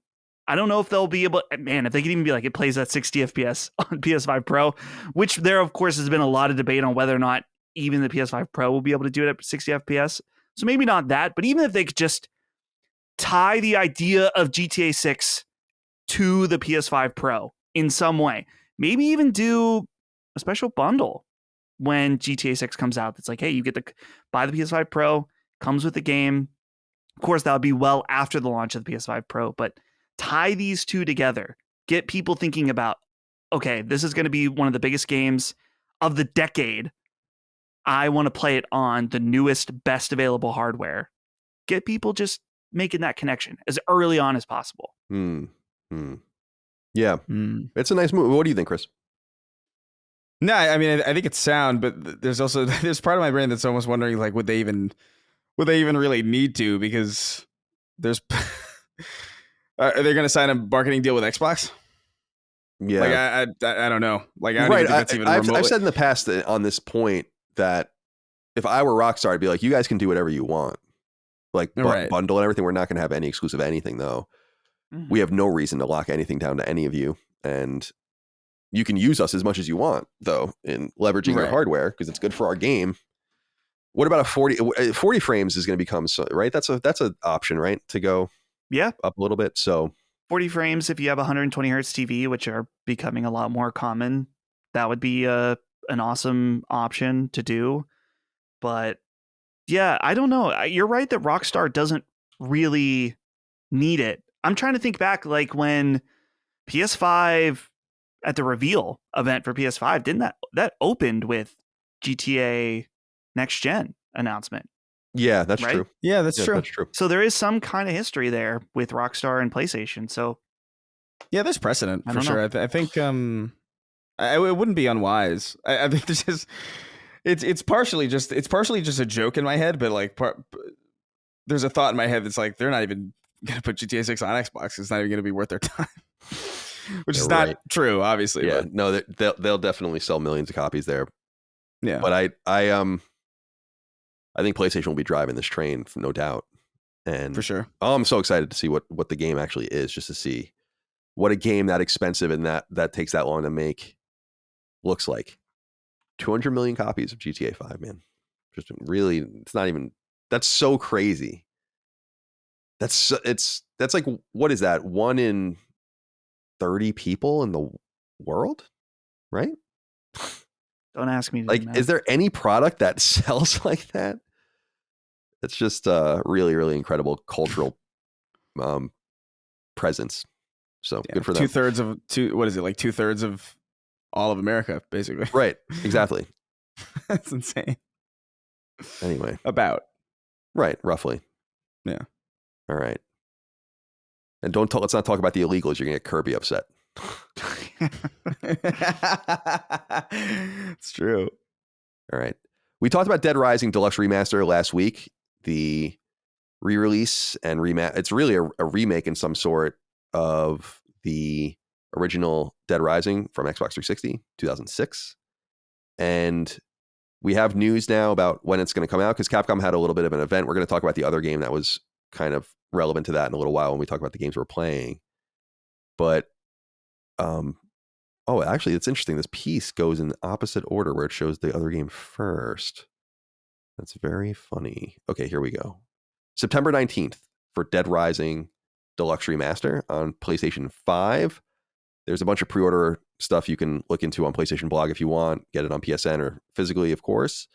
And I'm really, really looking forward to this. It is the one thing that I understand it because it's really core to the game is they are keeping the 72-hour clock, in-game clock, which is like a very urgent thing in the game for me. I hate that kind of shit, but I'm going to play it. It looks fun. It's very nostalgic for a lot of people too. So I'm going to be all over that. Colin, I have a question. Yeah, go ahead, please.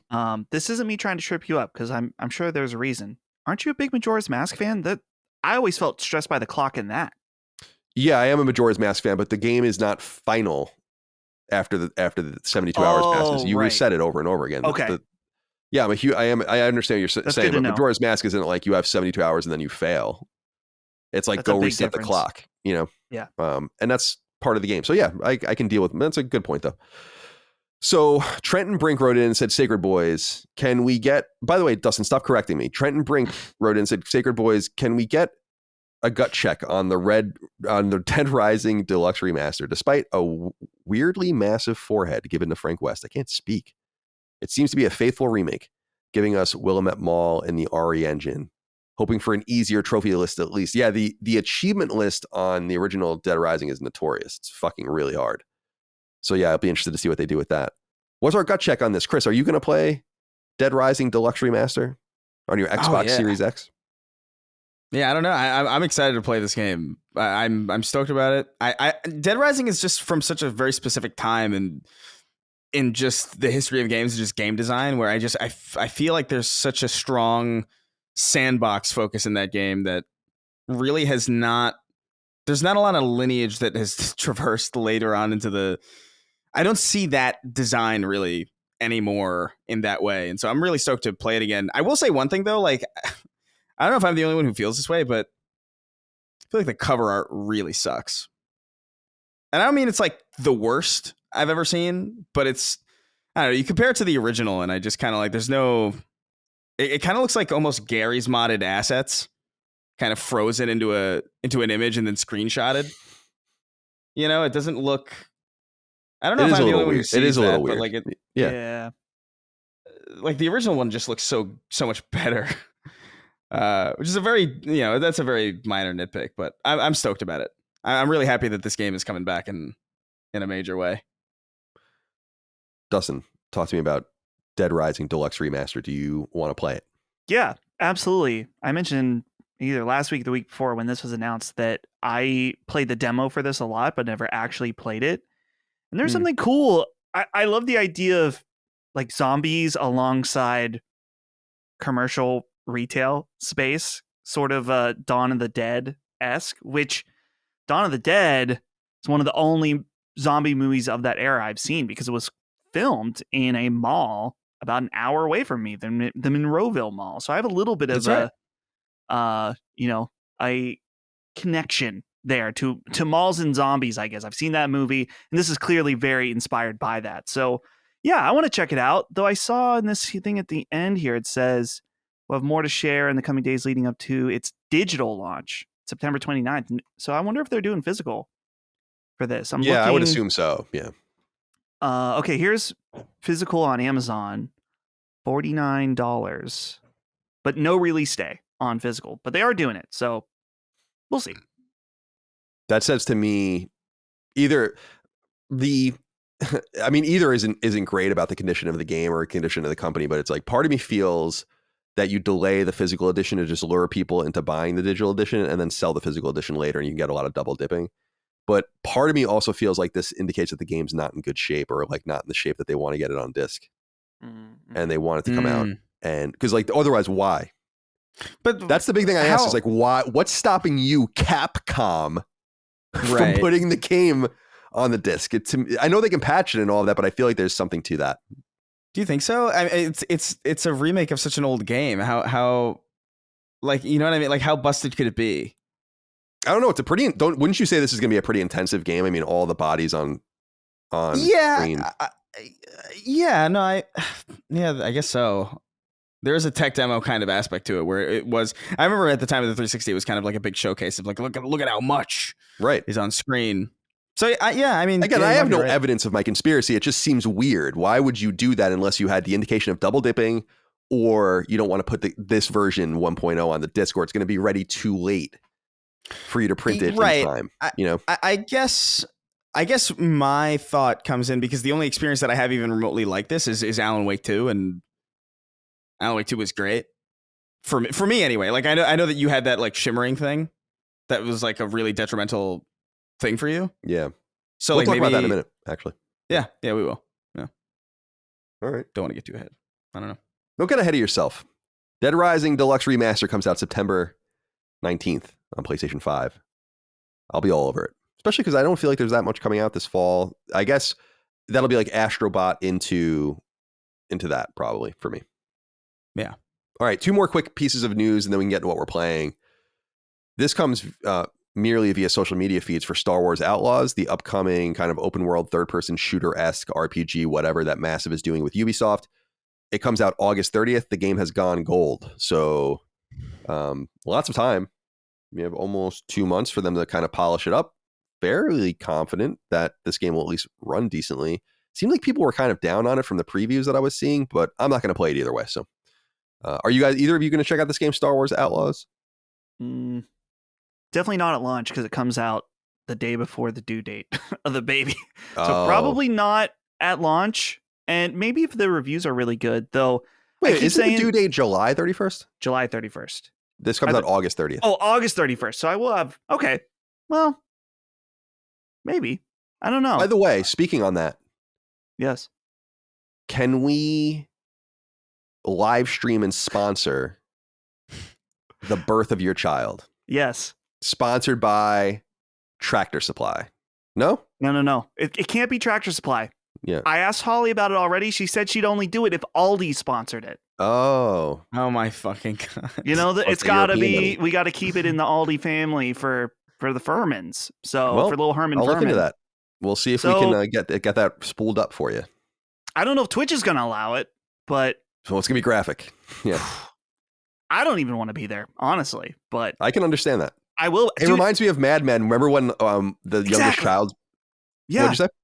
that's exactly what I was about to bring up. I want to sit in the lobby and smoke and drink bourbon. Right. That's I don't exactly what I was wanna going to be say. Was there. that scene was so funny. Yeah, like she's like in there struggling for her life, Betty.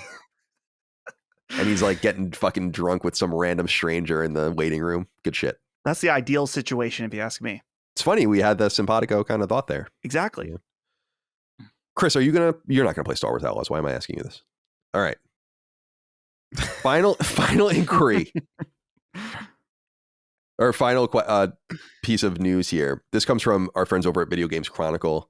Sega's Crazi Taxi reboot. So this was revealed, I want to say earlier this year, that they're going to do this, amongst other things too, like a lot of revivals of various IP, which is great. It says Sega's Crazi Taxi reboot is a massively multiplayer driving game.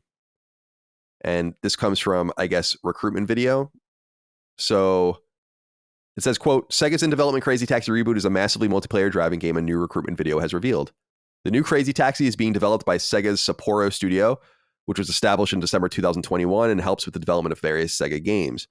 In a new Recruitment Video published in Japanese, producer Kenji Kano, who was the director of the original Crazi Taxi game, and other members of the development team share new details on the reboot.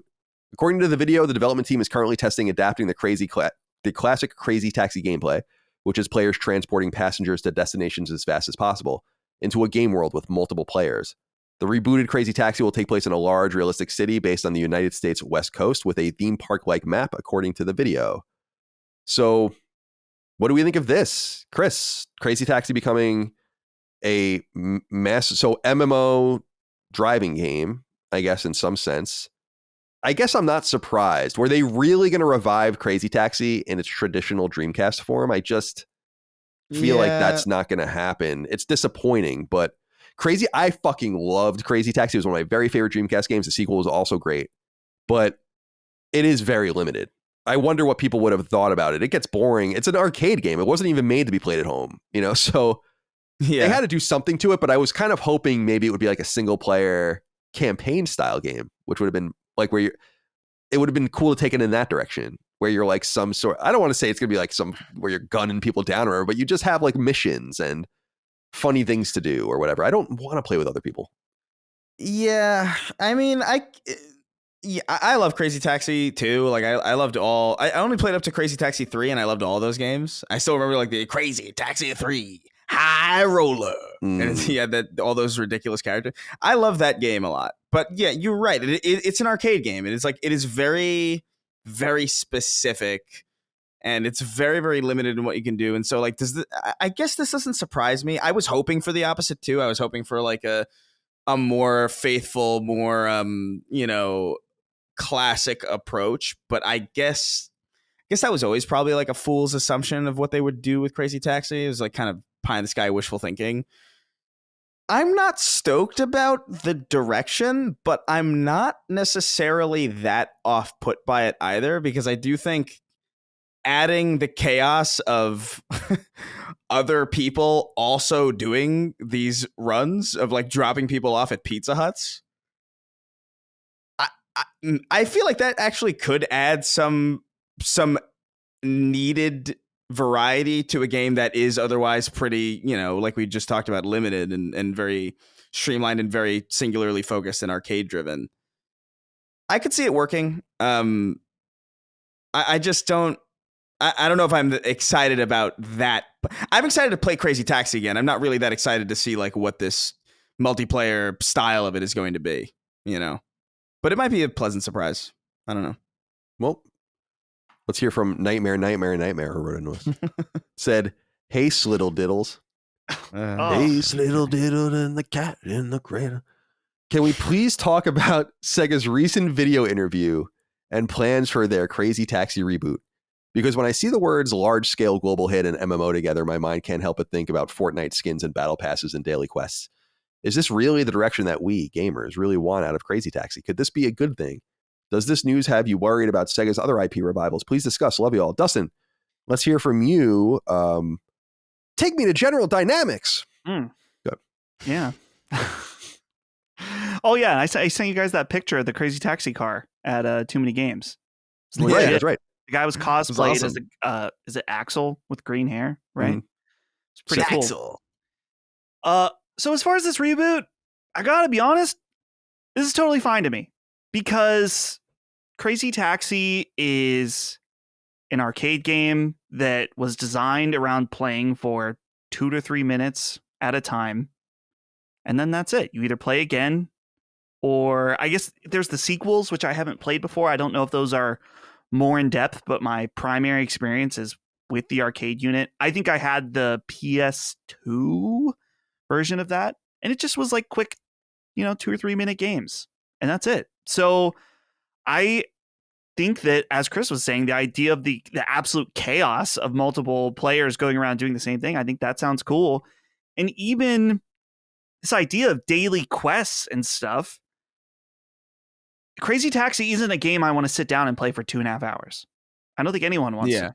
So if it's a type of game that is online and you log in and you play for 30, 45 minutes, knock out some daily quests, are able to customize your taxi, customize your character, and do all kinds of weird stuff, that all kind of fits the bill as far as I'm concerned. I think it sounds like the only way a big budget, or we'll just say a moderate budget, whatever, a new Crazy Taxi game exists in 2024 is like this. So I think it's cool. I think it sounds like it could be fun.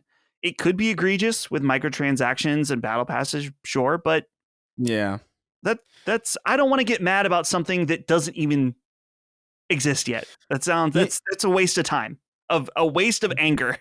Well, let's just wait and see. You know what I was thinking too is that, like, you might even be able to get around this with Crazy Taxi, because Crazy Taxi in and of itself is so, like, the identity of it. I don't know what you guys remember of Crazy Taxi. I really only have like a lot of experience with the third one, but that game is sponsored to high heaven. Mm-hmm. Like you're dropping people off at Pizza Hut and all this. So you can imagine that a game like that would almost be somewhat immune to endemic advertising in that way, where like you could throw Pizza Hut in that game and it would be almost a disappointment for it to be like Pizza Boy or something. You know what I mean? It would, you kind of want to see Pizza Hut. And you kind of want to see like a Burger King or like a Taco Bell or like all these like real places, because that's what made it so, that is to me what made it so insane, was that you were dropping off, you were driving through traffic and like slamming people off the road and barreling through crowds to drop people off of at places that were real. And so I almost wonder if that in and of itself is kind of like an inherent controversy-free monetization angle that you could just kind of leverage in some way that would almost be disappointing if they didn't. Yeah, that's a good point. Yeah, I would imagine first of all, there's a non-zero chance that Raytheon does get into the new Crazy Taxi and fulfills our prophecy. But also, I totally agree with you. People are going to be, or companies are going to be falling all over themselves to be in a popular Crazy Taxi game, a good Crazy Taxi game. Yeah. And I'm with you, Dustin, where I think we all agree. I'm not mad about it, because it's not that it doesn't exist yet. It's okay to be mad about the direction of something. It's just that Crazy Taxi couldn't come out the way it was. So something had to change. They've made a choice about where they want to go with it, which I appreciate, but I think it could have gone in a different direction. But obviously everyone's chasing the games as a service thing. And maybe there is a nugget of something sticky here where they can make quite a bit of money on it. So we'll see. They should have made it a grimdark single player adventure where the taxi loses their taxi son or taxi daughter, and then he goes on a revenge quest. Right. It would be sick. Sad Taxi Simulator. Sad Taxi. It's the spinoff. Sad Crazy Taxi. Love that. All right. Let's get into what we're playing. Yeah, let's start with you guys. Chris, we'll start with you. You're both playing Elden Ring, so we can go from there, and then Dustin can talk about some of the other stuff he's playing, and then I'll round things out. So go ahead and take it away.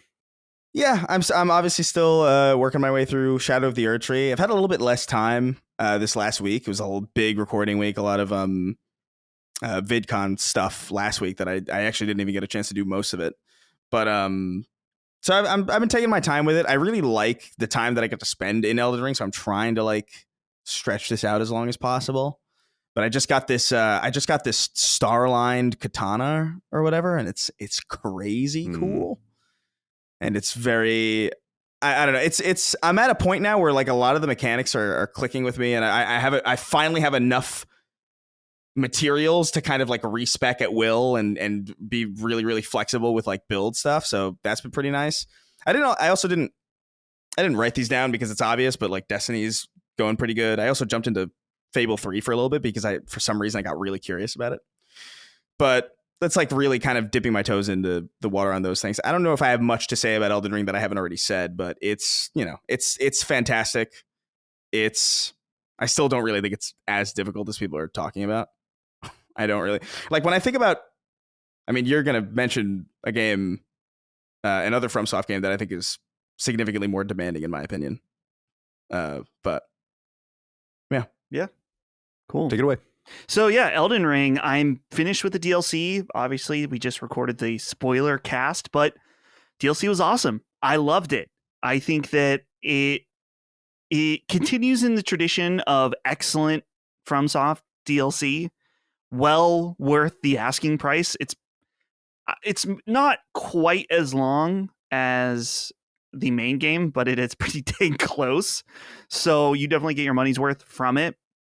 In terms of the difficulty stuff, I overall found it to be on par with the rest of the game in terms of its difficulty. Right. If you're using the Shadow Tree fragments as they are intended and encourage you to use, as you're supposed to.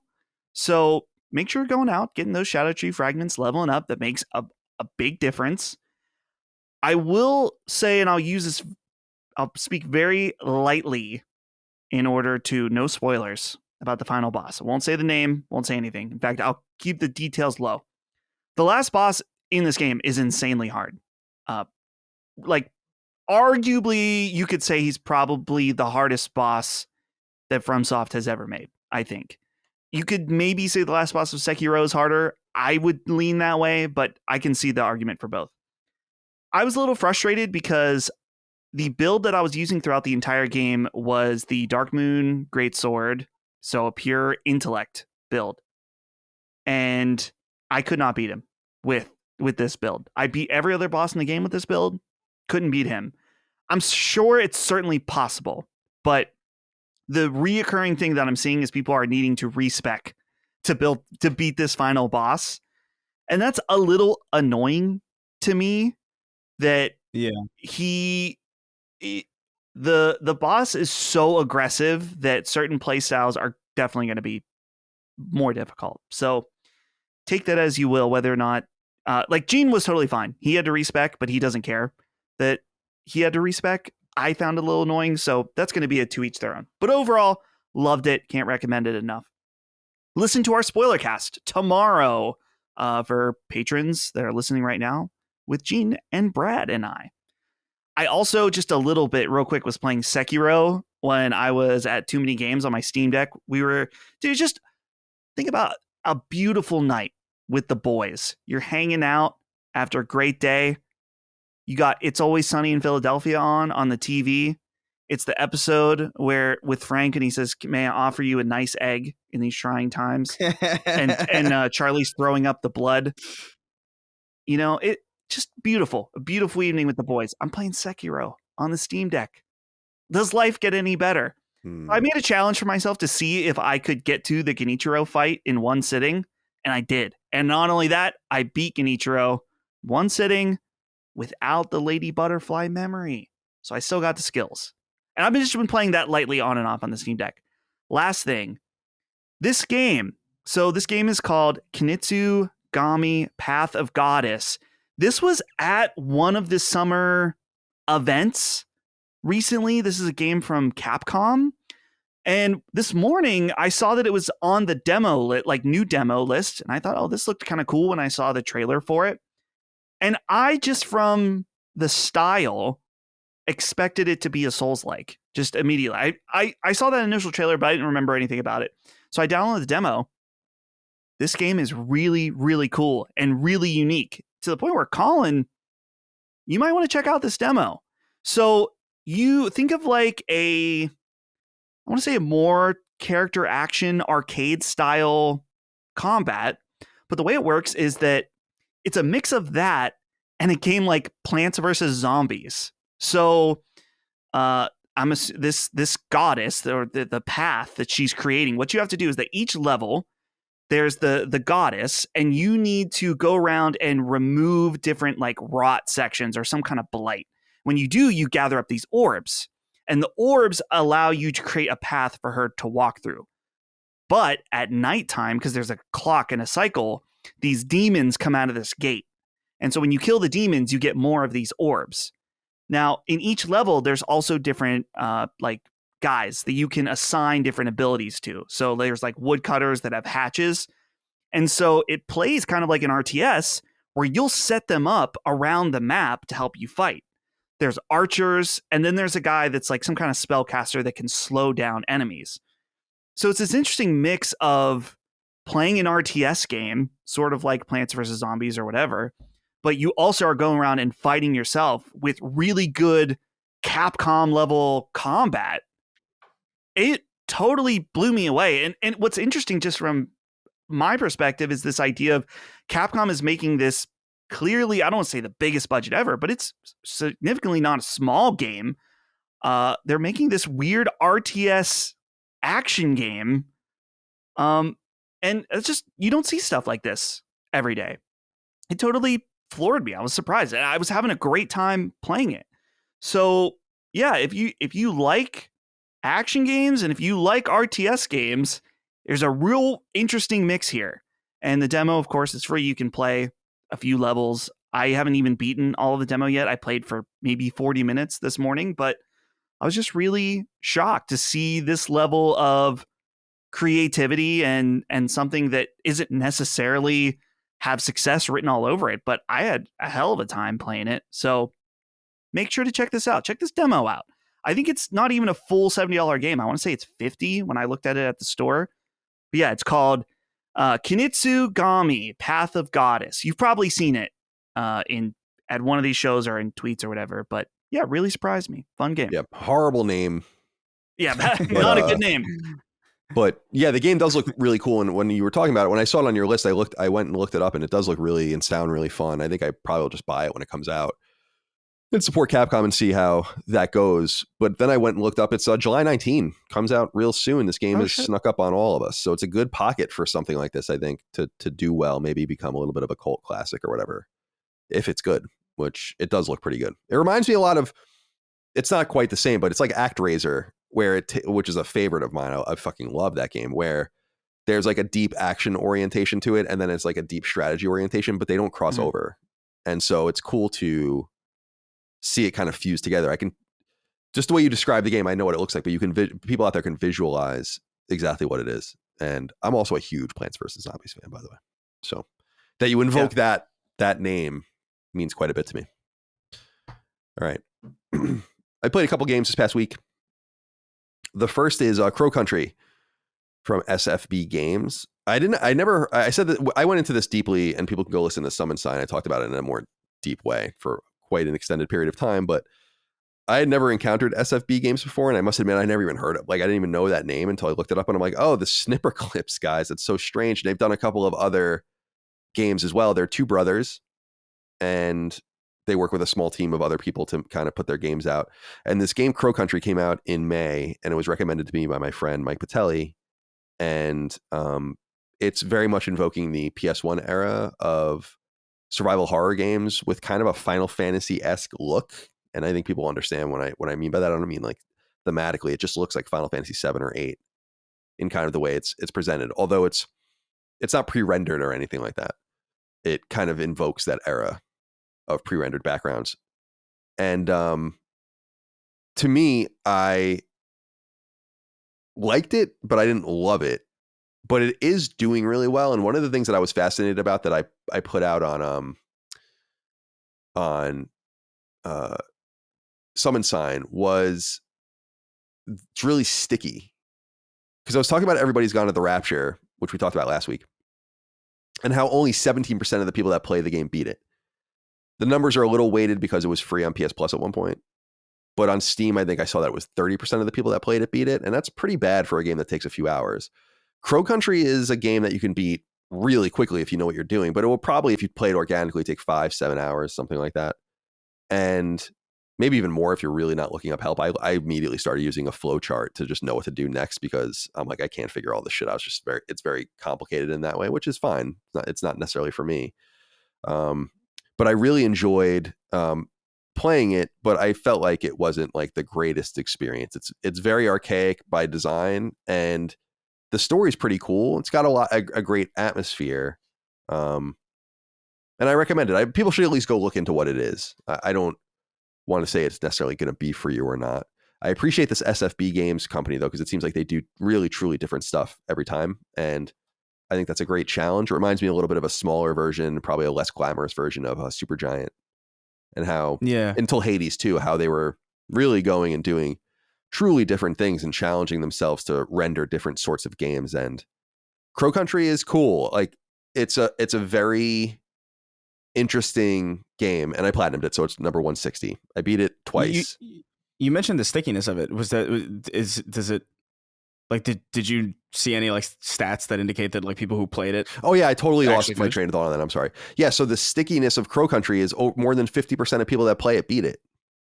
Oh wow. And it's not an easy game. Like the combat's not hard. It's not going to particularly challenge you in that way, but knowing what to do is fairly arcane and weird and nebulous. So yeah, I'm sorry, I lost my train of thought on that. So yeah, I was attracted to that. I'm like, because I started playing it and I'm like, I'm not really into this. And I was looking at the trophies and I just saw how many people were beating it. And I was like, that's really a nice compliment. So I'm glad I saw it through to the end, because it does, the story really turns on its head. It becomes very strange. Just to give it a little context, it's a survival horror game where you play this young female cop. It takes place in 1990, and it takes place at a theme park called Crow Country. The map is pretty small, and there's really cool touches. This is a very small thing, and it's a kind of a spoiler, but I don't think it really is. One of the rooms in the park is an arcade. And there are these different arcade machines where you can play games, and you actually have to, as part of puzzles, to like play these arcade games. They're not challenging. It's not like you're going to smash your head against the wall or anything. It's very easy. But one of them is a quiz show, and it's called Mermaid Quiz or something. And all of the questions are answered through the lens of 1990. So it's like one of the questions is, what is the highest grossing film of all time? And it's like E.T. What, according to the food pyramid, what should you be eating the most of every day? And it's like bread and grains. How many planets are in the solar system? 9. Right? Things like that. And I was like, that's so smart. What a brilliant little touch. Love that. Yeah. Just little things like that. The game does have quite a few of those things. Pretty poor monster variety. I don't think it's a particularly pretty game. I think it's hard to make polygonal era PS1 style games look very pretty, which is why I'm so into, at that time, pixel art, because it was like the greatest renderings of pixel art at the time, juxtaposed against this very primitive 3D art. This is a much cleaner version of a PS1 game. A PS1 would never in a million years be able to run this game, but it very much invokes that cloudiness and the fog, the really limited textures. The combat is like you have to stand still to shoot, kind of thing. And they do give you cool control schemes where you can take the game actually is fundamentally on the face buttons, which is very true to form, very true to the mid 90s, late 90s games on PS1. And there's an option to kind of get it onto the triggers if you want, which is highly recommended. Just because I don't like shooting using X to shoot shit. It's like, oh my God, dude, it's like playing Metal Gear. Oh, that's so exciting. I've had this demo like on my PC for a while, and because I love this era specifically. This is my like childhood on this. It's good, dude. I mean, you could, like I said, I actually tried to play it straight up without any help, and I pretty quickly within the first hour was like, I'm not really entirely sure what I'm supposed to be doing. So I found a really great walkthrough on Power Picks that's just basically a flow chart with no spoilers. So it doesn't tell you anything that's like happening, what enemies you're going to encounter, or what it just says like, go here and get this floppy disk. Then go to this place and do this. Then go to this place and solve this puzzle. And it just kind of keeps you moving.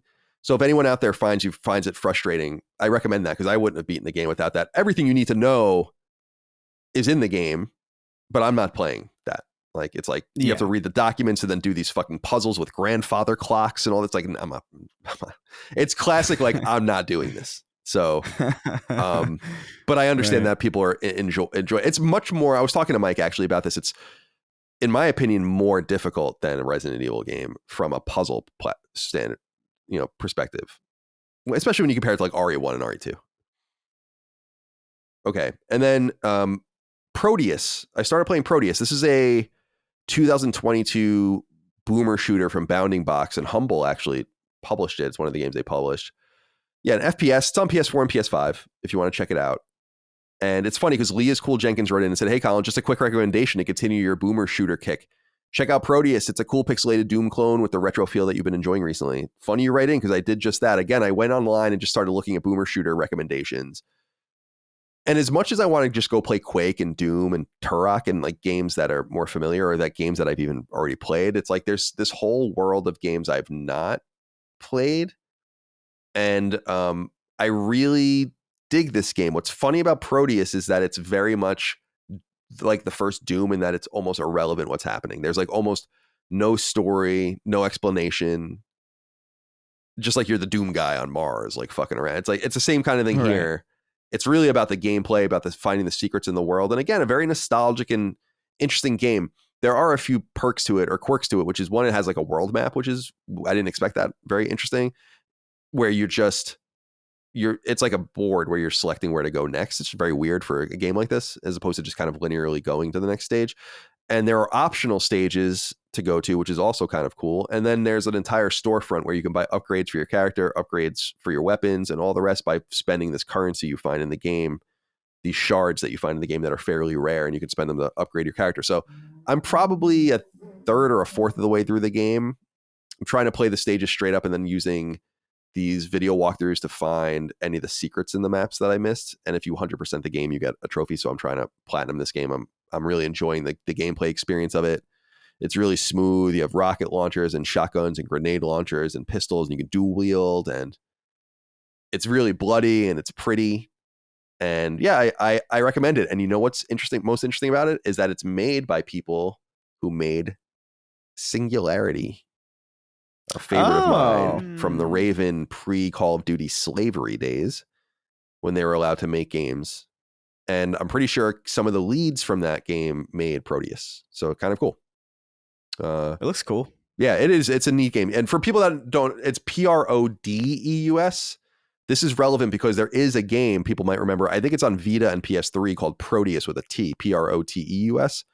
That's not this. This Proteus this is a different Proteus, Prodeus. So go check that out. And I promised we would talk about this game earlier in the show, so I'll get into this quickly. Walker Simmons wrote in and said, "Colin, on recent episodes, you've mentioned looking for games to play since not much new is releasing that interests you. When will you return to Alan Wake 2?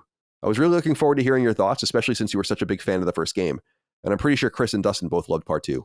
Hopefully the visual shimmering has been patched, or maybe a PS5 Pro version will entice you. It's truly a special game. It's still on my machine, and I have every intention of getting back to it this summer. As I understand, even though most people were trying to gaslight me, telling me these things weren't happening, as I understand, these issues have been somewhat fixed at this point, which is good. So, and I did like where the game was going. I'm just telling you that was so heavily distracting to me that I just couldn't focus on the game itself. So I'll be back. You should hold off and wait till the PS5 Pro, right?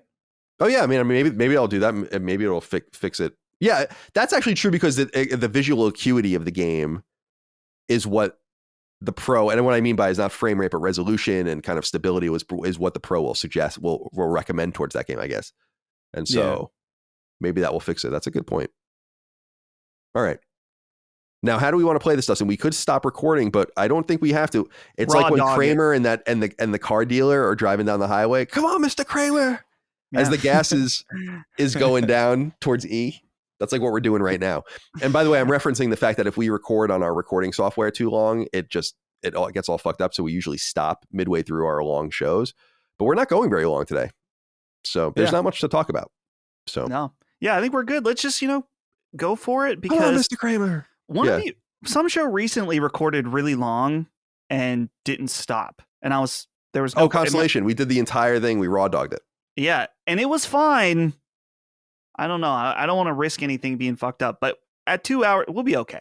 Let's just do it. Jaffe was too busy ranting and raving for me to know how to hit stop at any given time. All right.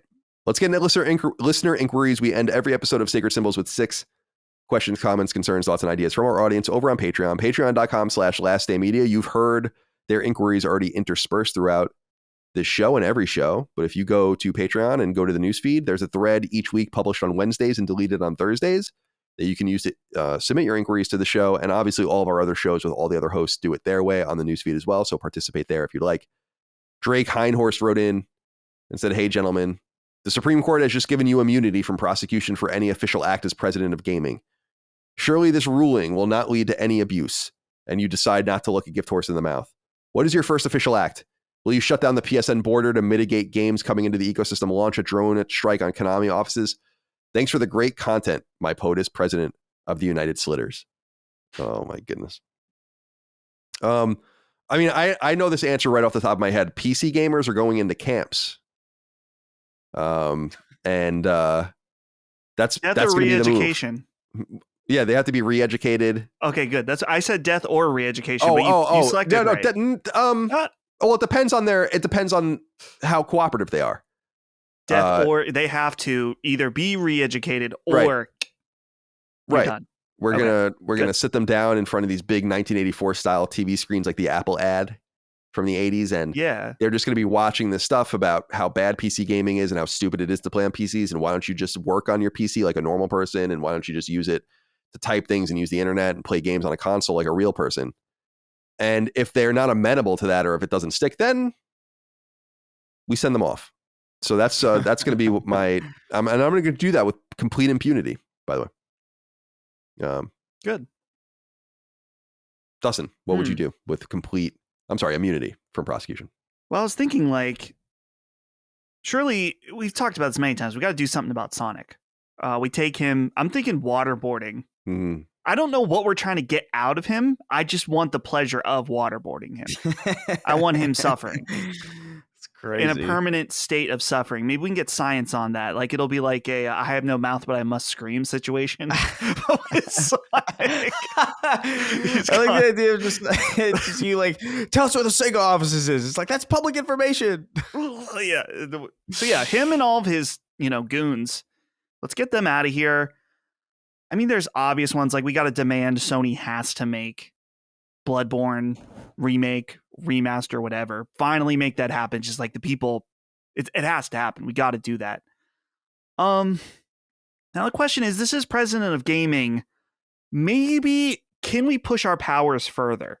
I don't know. Because I was like, maybe this could be a house card situation. We can kind of become greater entertainment lords. Because I was like, I just want to get a way to get rid of Android phones. I talked some shit recently. Some people don't like it. We need people to get real phones. So maybe through some kind of gaming decree, like Congress, they make up things. They make a bill, but then they load a bunch of other shit in there. Right. Kind of sneak it in. Pork. So in one of our bills, we're like, no more Android phones. Everyone has to buy a real phone. I think that could be in there. That could be part of it. I know it's not part of gaming plans, but this is politics, baby. Right. We can do whatever we want. Right. So those are the things come to my mind first. I don't know about you, Chris, though. Chris, abuse your power. Yeah, moratorium on Kingdom Hearts for at least just give us a decade with no re-releases, no nothing. And then I can agree with that. I'm actually okay with that. Yeah, that's my lighter rule. This is the one that I'm serious about. That I would really do if I could. I'd be like, listen, when you announce your game, the clock starts. You got 2 years exactly You have 2 years exactly before and if you go over that, if you announce your game and it's been longer than 2 years and it's still not out, all your profits belong to me. Straight up. They're going right into not to the country, to my personal bank account. Excellent. You fucked up. I'm sick of this it was announced 6 years ago. Oh, it's a teaser trailer and then it gets rebooted and then it takes 10 years and you got a Duke Nukem Forever type situation. Now you got Elder Scrolls 6 sitting there in limbo. Enough of this. Go Fallout 4. Fallout 4, perfect. Couple months, and you know what? Even certain teaser trailers, I'll give you a year and a half, 2 years of hype. Yeah, okay. Whatever. 2 cycles of E3 before you have, or E3 time before your game's out and people get excited about it. I can appreciate a long wind up, a long train going from knowing very little and then a year later knowing a lot more and then a year later it's out. I can appreciate that. But that's the maximum. That's as long as you can stretch that. And when you go beyond that, it's just unbearable for everybody. So that would be my genuine decree. All right. I love it. Yeah, I do too. Yeah. I mean, it will make people think twice. Yeah. Damn well better. Now, Chris, I want to ask you about this Kingdom Hearts. So bad. Go ahead, Dustin. Sorry. Sure. So you don't want to get rid of the Kingdom Hearts fans. In fact, no. I'm just curious about the thought process. Okay, we just need them to go away for a bit. Right. Go away for a little while until when you come back, when you resurface, it'll be oh, there he is. Instead of, oh, again. I don't know. I think give us some time to miss you. Sure. And by the way, I mean, and I know it's been a while since the last, when was Kingdom Hearts 3? 2019? When was that? 2020 maybe? Kingdom Hearts 3 was 2019. Is it earlier than that? January. Yeah. Yeah, so. We're in danger. Know what? Yeah, 2019. We heard about Kingdom Hearts 4, I think, a couple of years, 2 years ago now, I think. That sounds right to me. Yeah, I can't remember. Too soon. Just give us a solid decade and then Kingdom Hearts 4. And then it's you know what? I can give that to you. I remember suffering through the 2010s of every single year. It'd be oh, they showed Kingdom Hearts again. Great. For a solid 10 years, it felt like I was seeing that goddamn trailer of Sorrow. Leave me alone. Abortion should go to the States. Is this a court case with him and Kirby? Yeah, Kirby v Goofy or Dot, whoever the fuck that is. Yeah, Kirby, Goofy, and Kirby v Goofy. Kirby v Goofy. Yeah, it's just Kirby writing things down ominously because he can't speak. Takes him a minute. He speaks with a speak and spell. All right. Ew. That's gross. Yeah. Ed H wrote in, said, "Hey, Sacred Boys. Did Colin notice that the speedrun world record for Castlevania recently took a huge tumble from 10 minutes 41 seconds to 5 minutes 49 seconds thanks to the discovery of a new glitch? An incredible achievement for a game which is almost 40 years old. What do you all think of speedrunning? Have you ever thought about to give it a go yourself? Or as Colin will put it, is it a pursuit for nerds?" It is I want to be clear as fucking the day is long. It is a pursuit for nerds. There's no doubt, but so are many things. I have no interest in speedrunning personally, but I do love the drama around it. I don't really watch anything except for the Summoning Salt stuff, which we've talked about many times in the past. And Summoning Salt's a great documentarian that gets into all of that stuff. But it's so hard for me to imagine Castlevania being beaten that quickly. 10 minutes, 41 seconds is incredible, but it's a short game. It's 6 stages. You can see someone really dominating the game. I got to look into these new videos because you must have to skip massive parts of the game just based on how slowly Simon walks in that game, especially. Chris, are you into speedrunning or that scene at all? Do you care about that? Yeah, I think there's certain games. If I know a game intimately, then I am interested in it. I am interested to see like how people break it. I remember I watched a couple of Doom 2016 speed runs that were like really entertaining because they were just like clambering through walls and skipping entire. It's very interesting and very cool. The Mario 64 speed runs I think are pretty legendary as far as like from my cursory kind of layman's interpretation of that scene.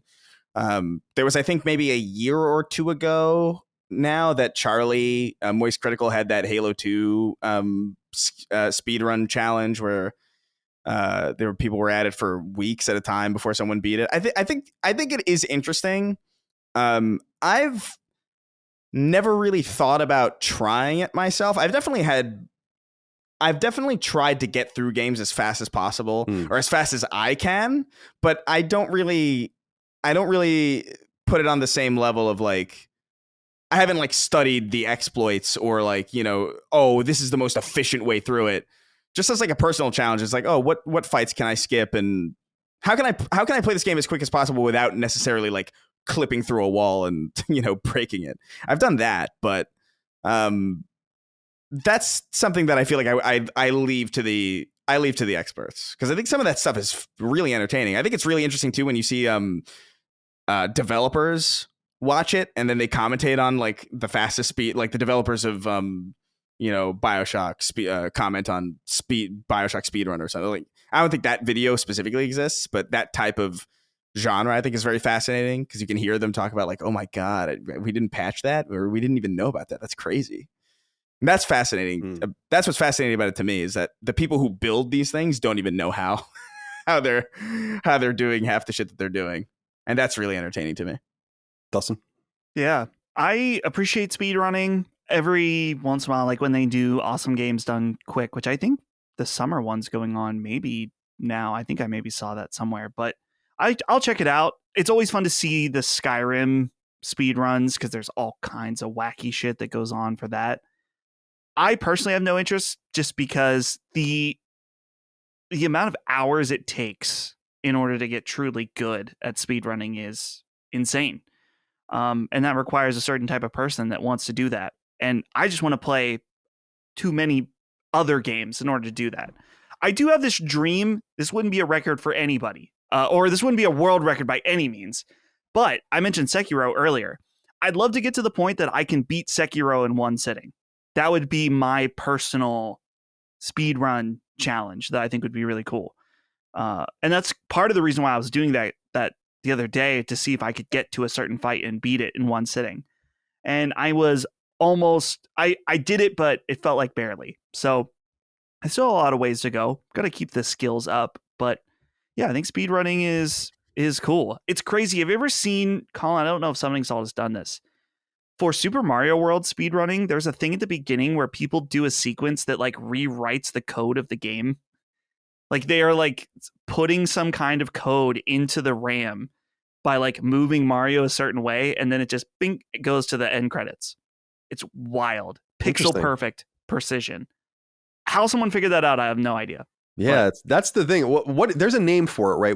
Where these guys go in and like are able to mine, like they play special versions of the games that allow them to stay in those spaces, I guess, and like try things over and over again without having to manually get to those spots. I can't remember the name because Summoning Salt gets into that a little bit. But for me, speedrunning is cool. It's like one way though to really master a game, and I totally get that. I'm much more into the no hit run style, no death run kind of things.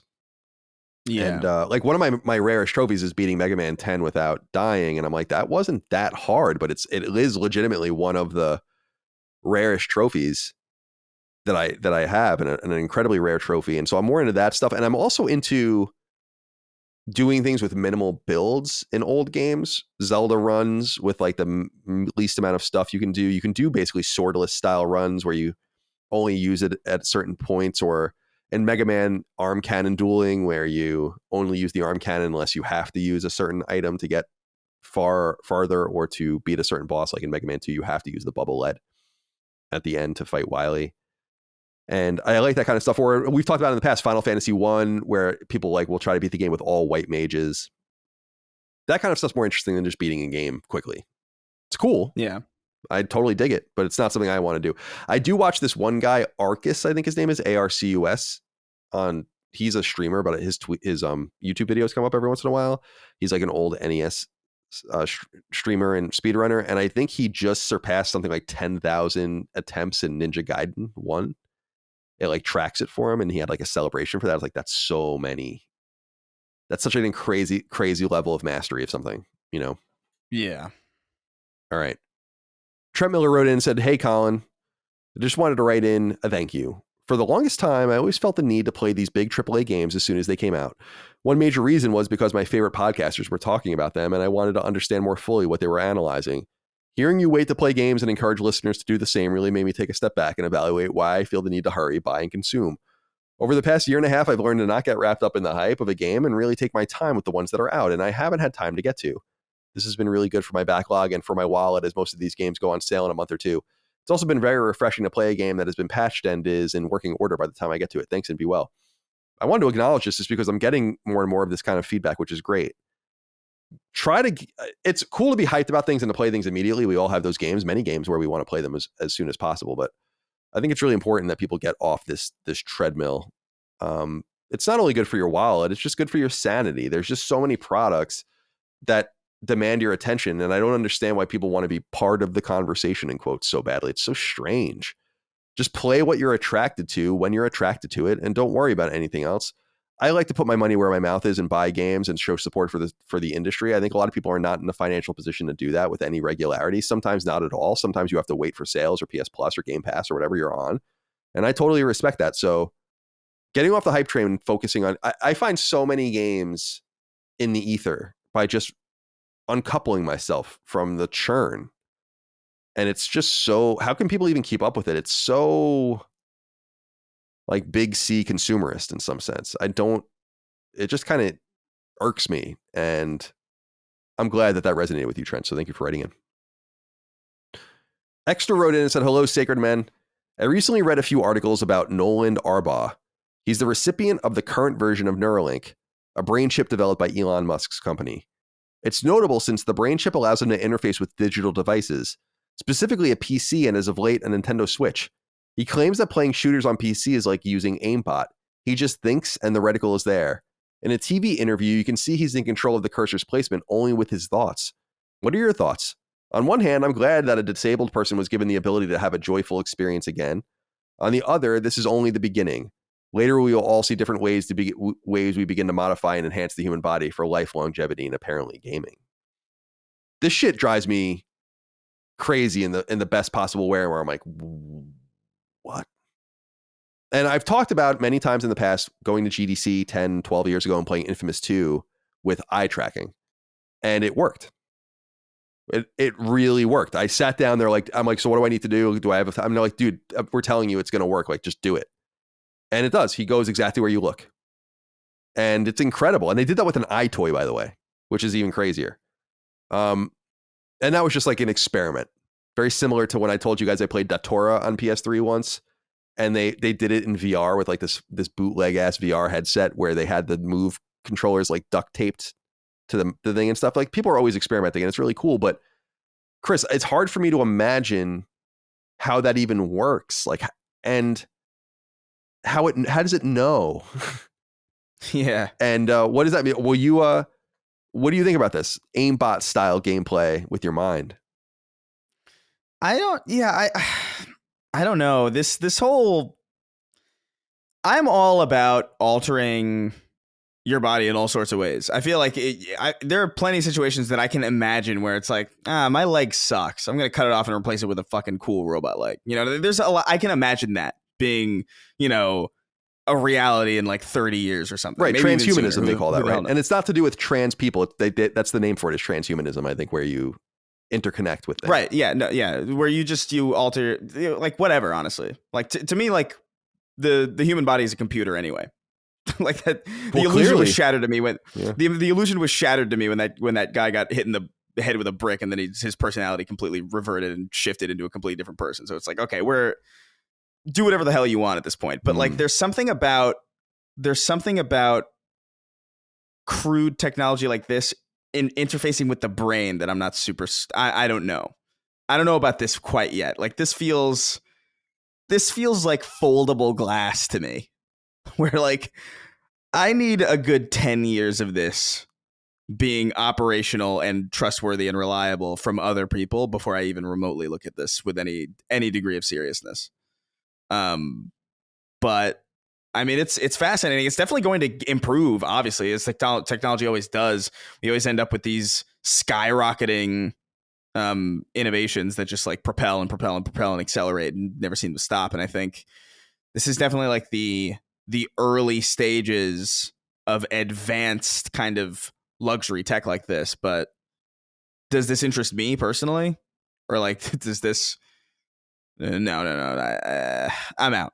I'm out for right now on this whole thing. Dustin. Yeah, it's not something that I personally would want to do. As far as, I don't know, I guess this idea of like, could this disabled person be able to have an advantage over a non-disabled person through this Neuralink product? I would have a hard time seeing that being the case, because so I haven't seen this specific conversation, but I did watch that initial video that showed him playing Civilization, and it seemed like he had control over where a pointer was, and could, I don't remember if he could click also, or if he had to press something in order to click. So sure, maybe he can use his mind to look around, but it's not like he's going to be able to 360 no scope with the Neuralink anytime soon. Like he's still going to be at a major disadvantage, even if he can move his cursor really fast through his mind. There's many other elements that go into it, and he still has to have the proper reaction skills, the proper strategy to move around the map, stuff like that. It's not like aimbot traditionally on computers, I think, also has like, you can see like an outline of a box, like a box will hover behind walls, so you can see like people behind walls and stuff like that. So he wouldn't have access to something like that either. So I don't think it's anything to be worried about. And the barrier to entry, let's say that this gave him an advantage of some degree. Barrier to entry of getting fucking brain surgery, I don't see this being a problem that we need to be really worried about probably in our lifetime. Maybe at some point, but honestly, games are going to be so different by that point.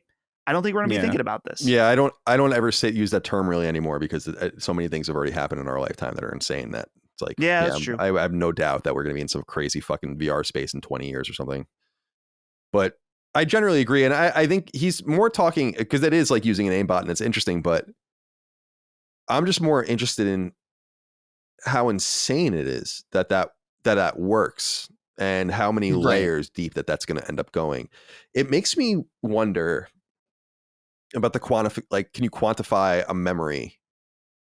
Can a computer one day read your memory and see it without you wanting them to? Right? If you're connected to a machine, it's almost like a Minority Report style techno thriller in the future, where you can be strapped in and kind of just read at some point. I feel like there's already like really crude examples of that technology, isn't there? Like, I feel like I remember seeing a video a long time ago of like, this is not literally the words that they use, but I would describe it this way. It was almost like an ultrasound of a person's dreams, where like you could kind of like see shapes, and there was like no color or anything, but it was like monochrome, and it was like very, very blurry, but you could make out images out of somebody's thoughts if they were thinking about a specific image. And you could tell if you understood like, oh, that person's thinking about cat, like the image would be like, you could make out that like, oh, that's right. a cat. I know what you're talking about. Yeah, there was, I know what you're saying. Yeah. I don't remember the specifics of like they what like it was, visualized it or something in some way.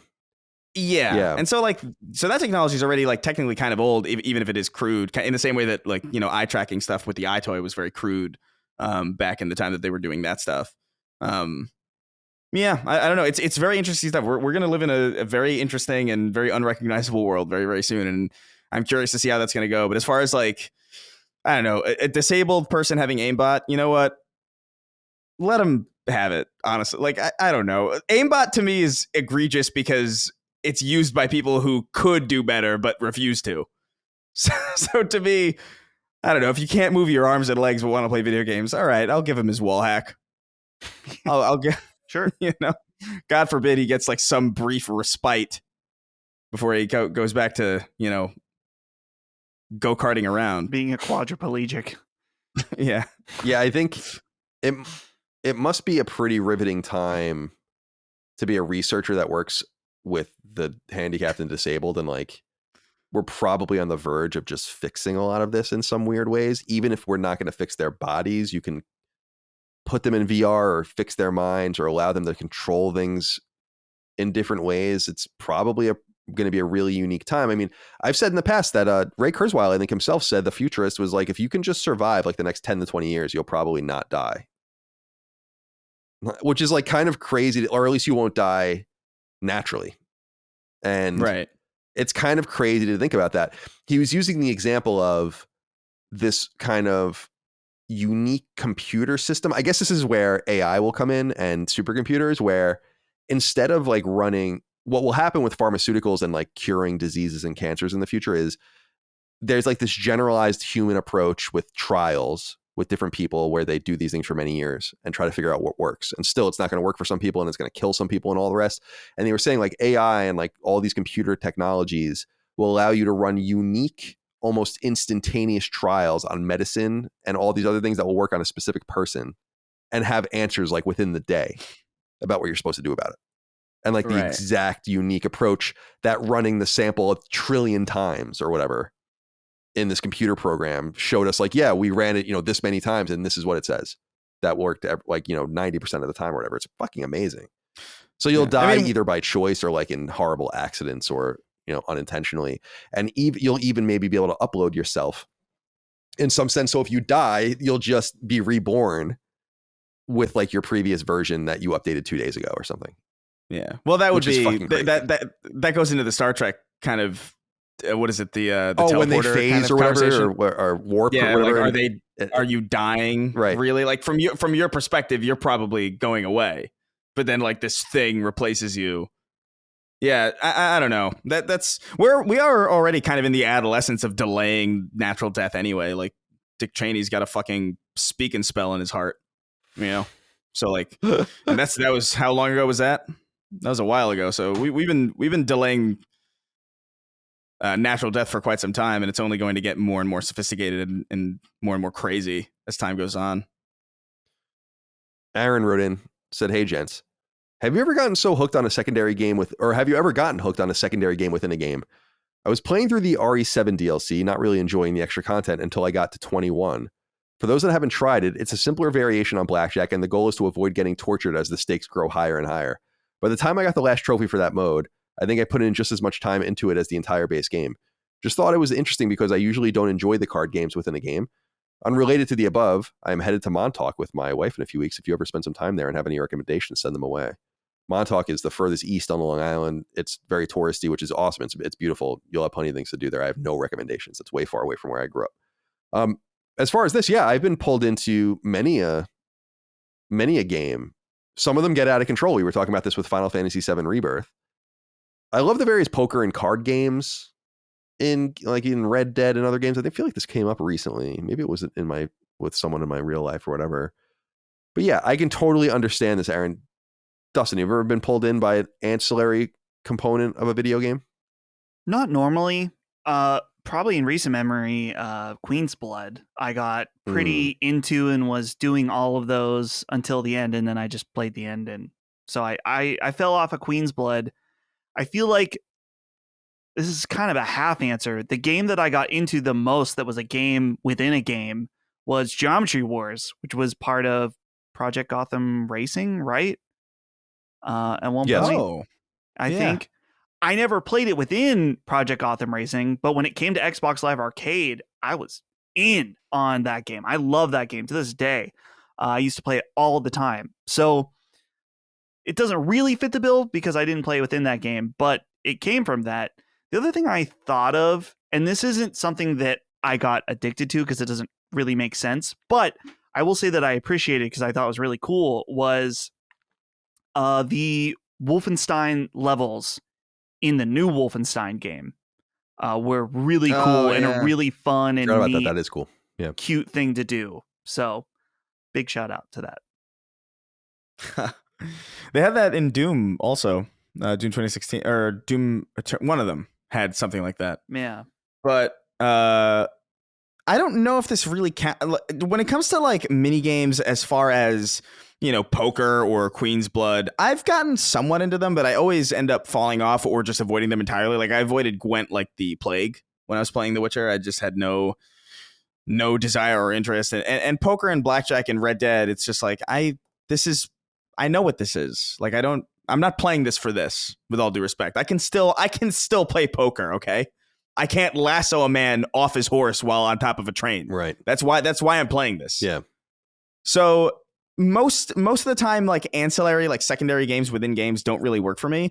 I guess this is really kind of cheating, I guess, but my only answer to this that would be even remotely satisfying would be certain mini games in games that are based around mini games. So I'm thinking I think about like Fusion Frenzy and specifically Twisted System, which was like a big spire, and it was just four people running up and jumping and ducking underneath these pillars and these barriers at increasingly insane speeds, to the point where it just looked it was just a game of endurance. And that was the game that I remember being obsessed with. I didn't even care about the rest of that game at all. Like everything else in Fusion Frenzy didn't matter to me. I would always just I would go to my friend's house and I would play Twisted System. I remember during the pandemic, that was a big deal for like my entire apartment. Like we would get drunk and play Twisted System, and it was hilarious because the sound, at a certain point, it would go so fast that the sound clips of the characters like jumping and ducking would like overlap on themselves, and it would just be like this cacophonous mess that felt like almost like a spiritual panic attack, and we loved that. And I was also really good at it. But outside of that, I don't really have like a poker or like that style game and like an otherwise sprawling secondary focus game that really gelled with me in any real obsessive way. Final inquiry comes from Jay. Said Sacred Slatori, Chris and Dustin. Do you also feel like Colin should skip the round the table goodbyes at the end of each episode? It sounds like you guys are always surprised by this question and then struggle to give a slight variation of the same answer every week, and it always feels like you're annoyed by the question. Out to lunch, or can we create the safest spaces for a moment and tell Colin that this isn't needed every time? I'll leave it up to you guys. Chris? I like the goodbyes. I mean, see, here's the thing. When I do Snark Tank, we wrap things up in a completely chaotic way. You know, it's never a goodbye, I'll see you next time. It's always just a mess of usually a flurry of insults, usually like some intercut nonsense. And so I come from a space where I go between a proper goodbye and an absolute meandering, stressful spike. Sounds like someone's nonsense. explaining coming from a broken home. I come from stress and chaos. Yeah, it's like I spend the weekend at mom's, and so I like the distinction, because without it, I don't know how to end this show in the way that I would end the other shows that I do.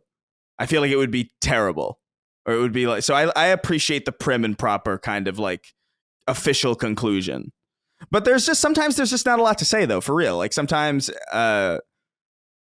because over here in my time zone, it's earlier. So I usually wake up, I make food, I shower, I get dressed, and then I do the show.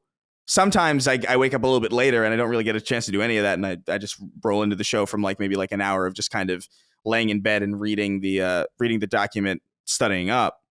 But I don't really have a day planned yet because it's so early. And so sometimes I'm just like, well, I don't know.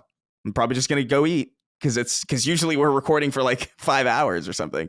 So it's natural to be starving at a certain point.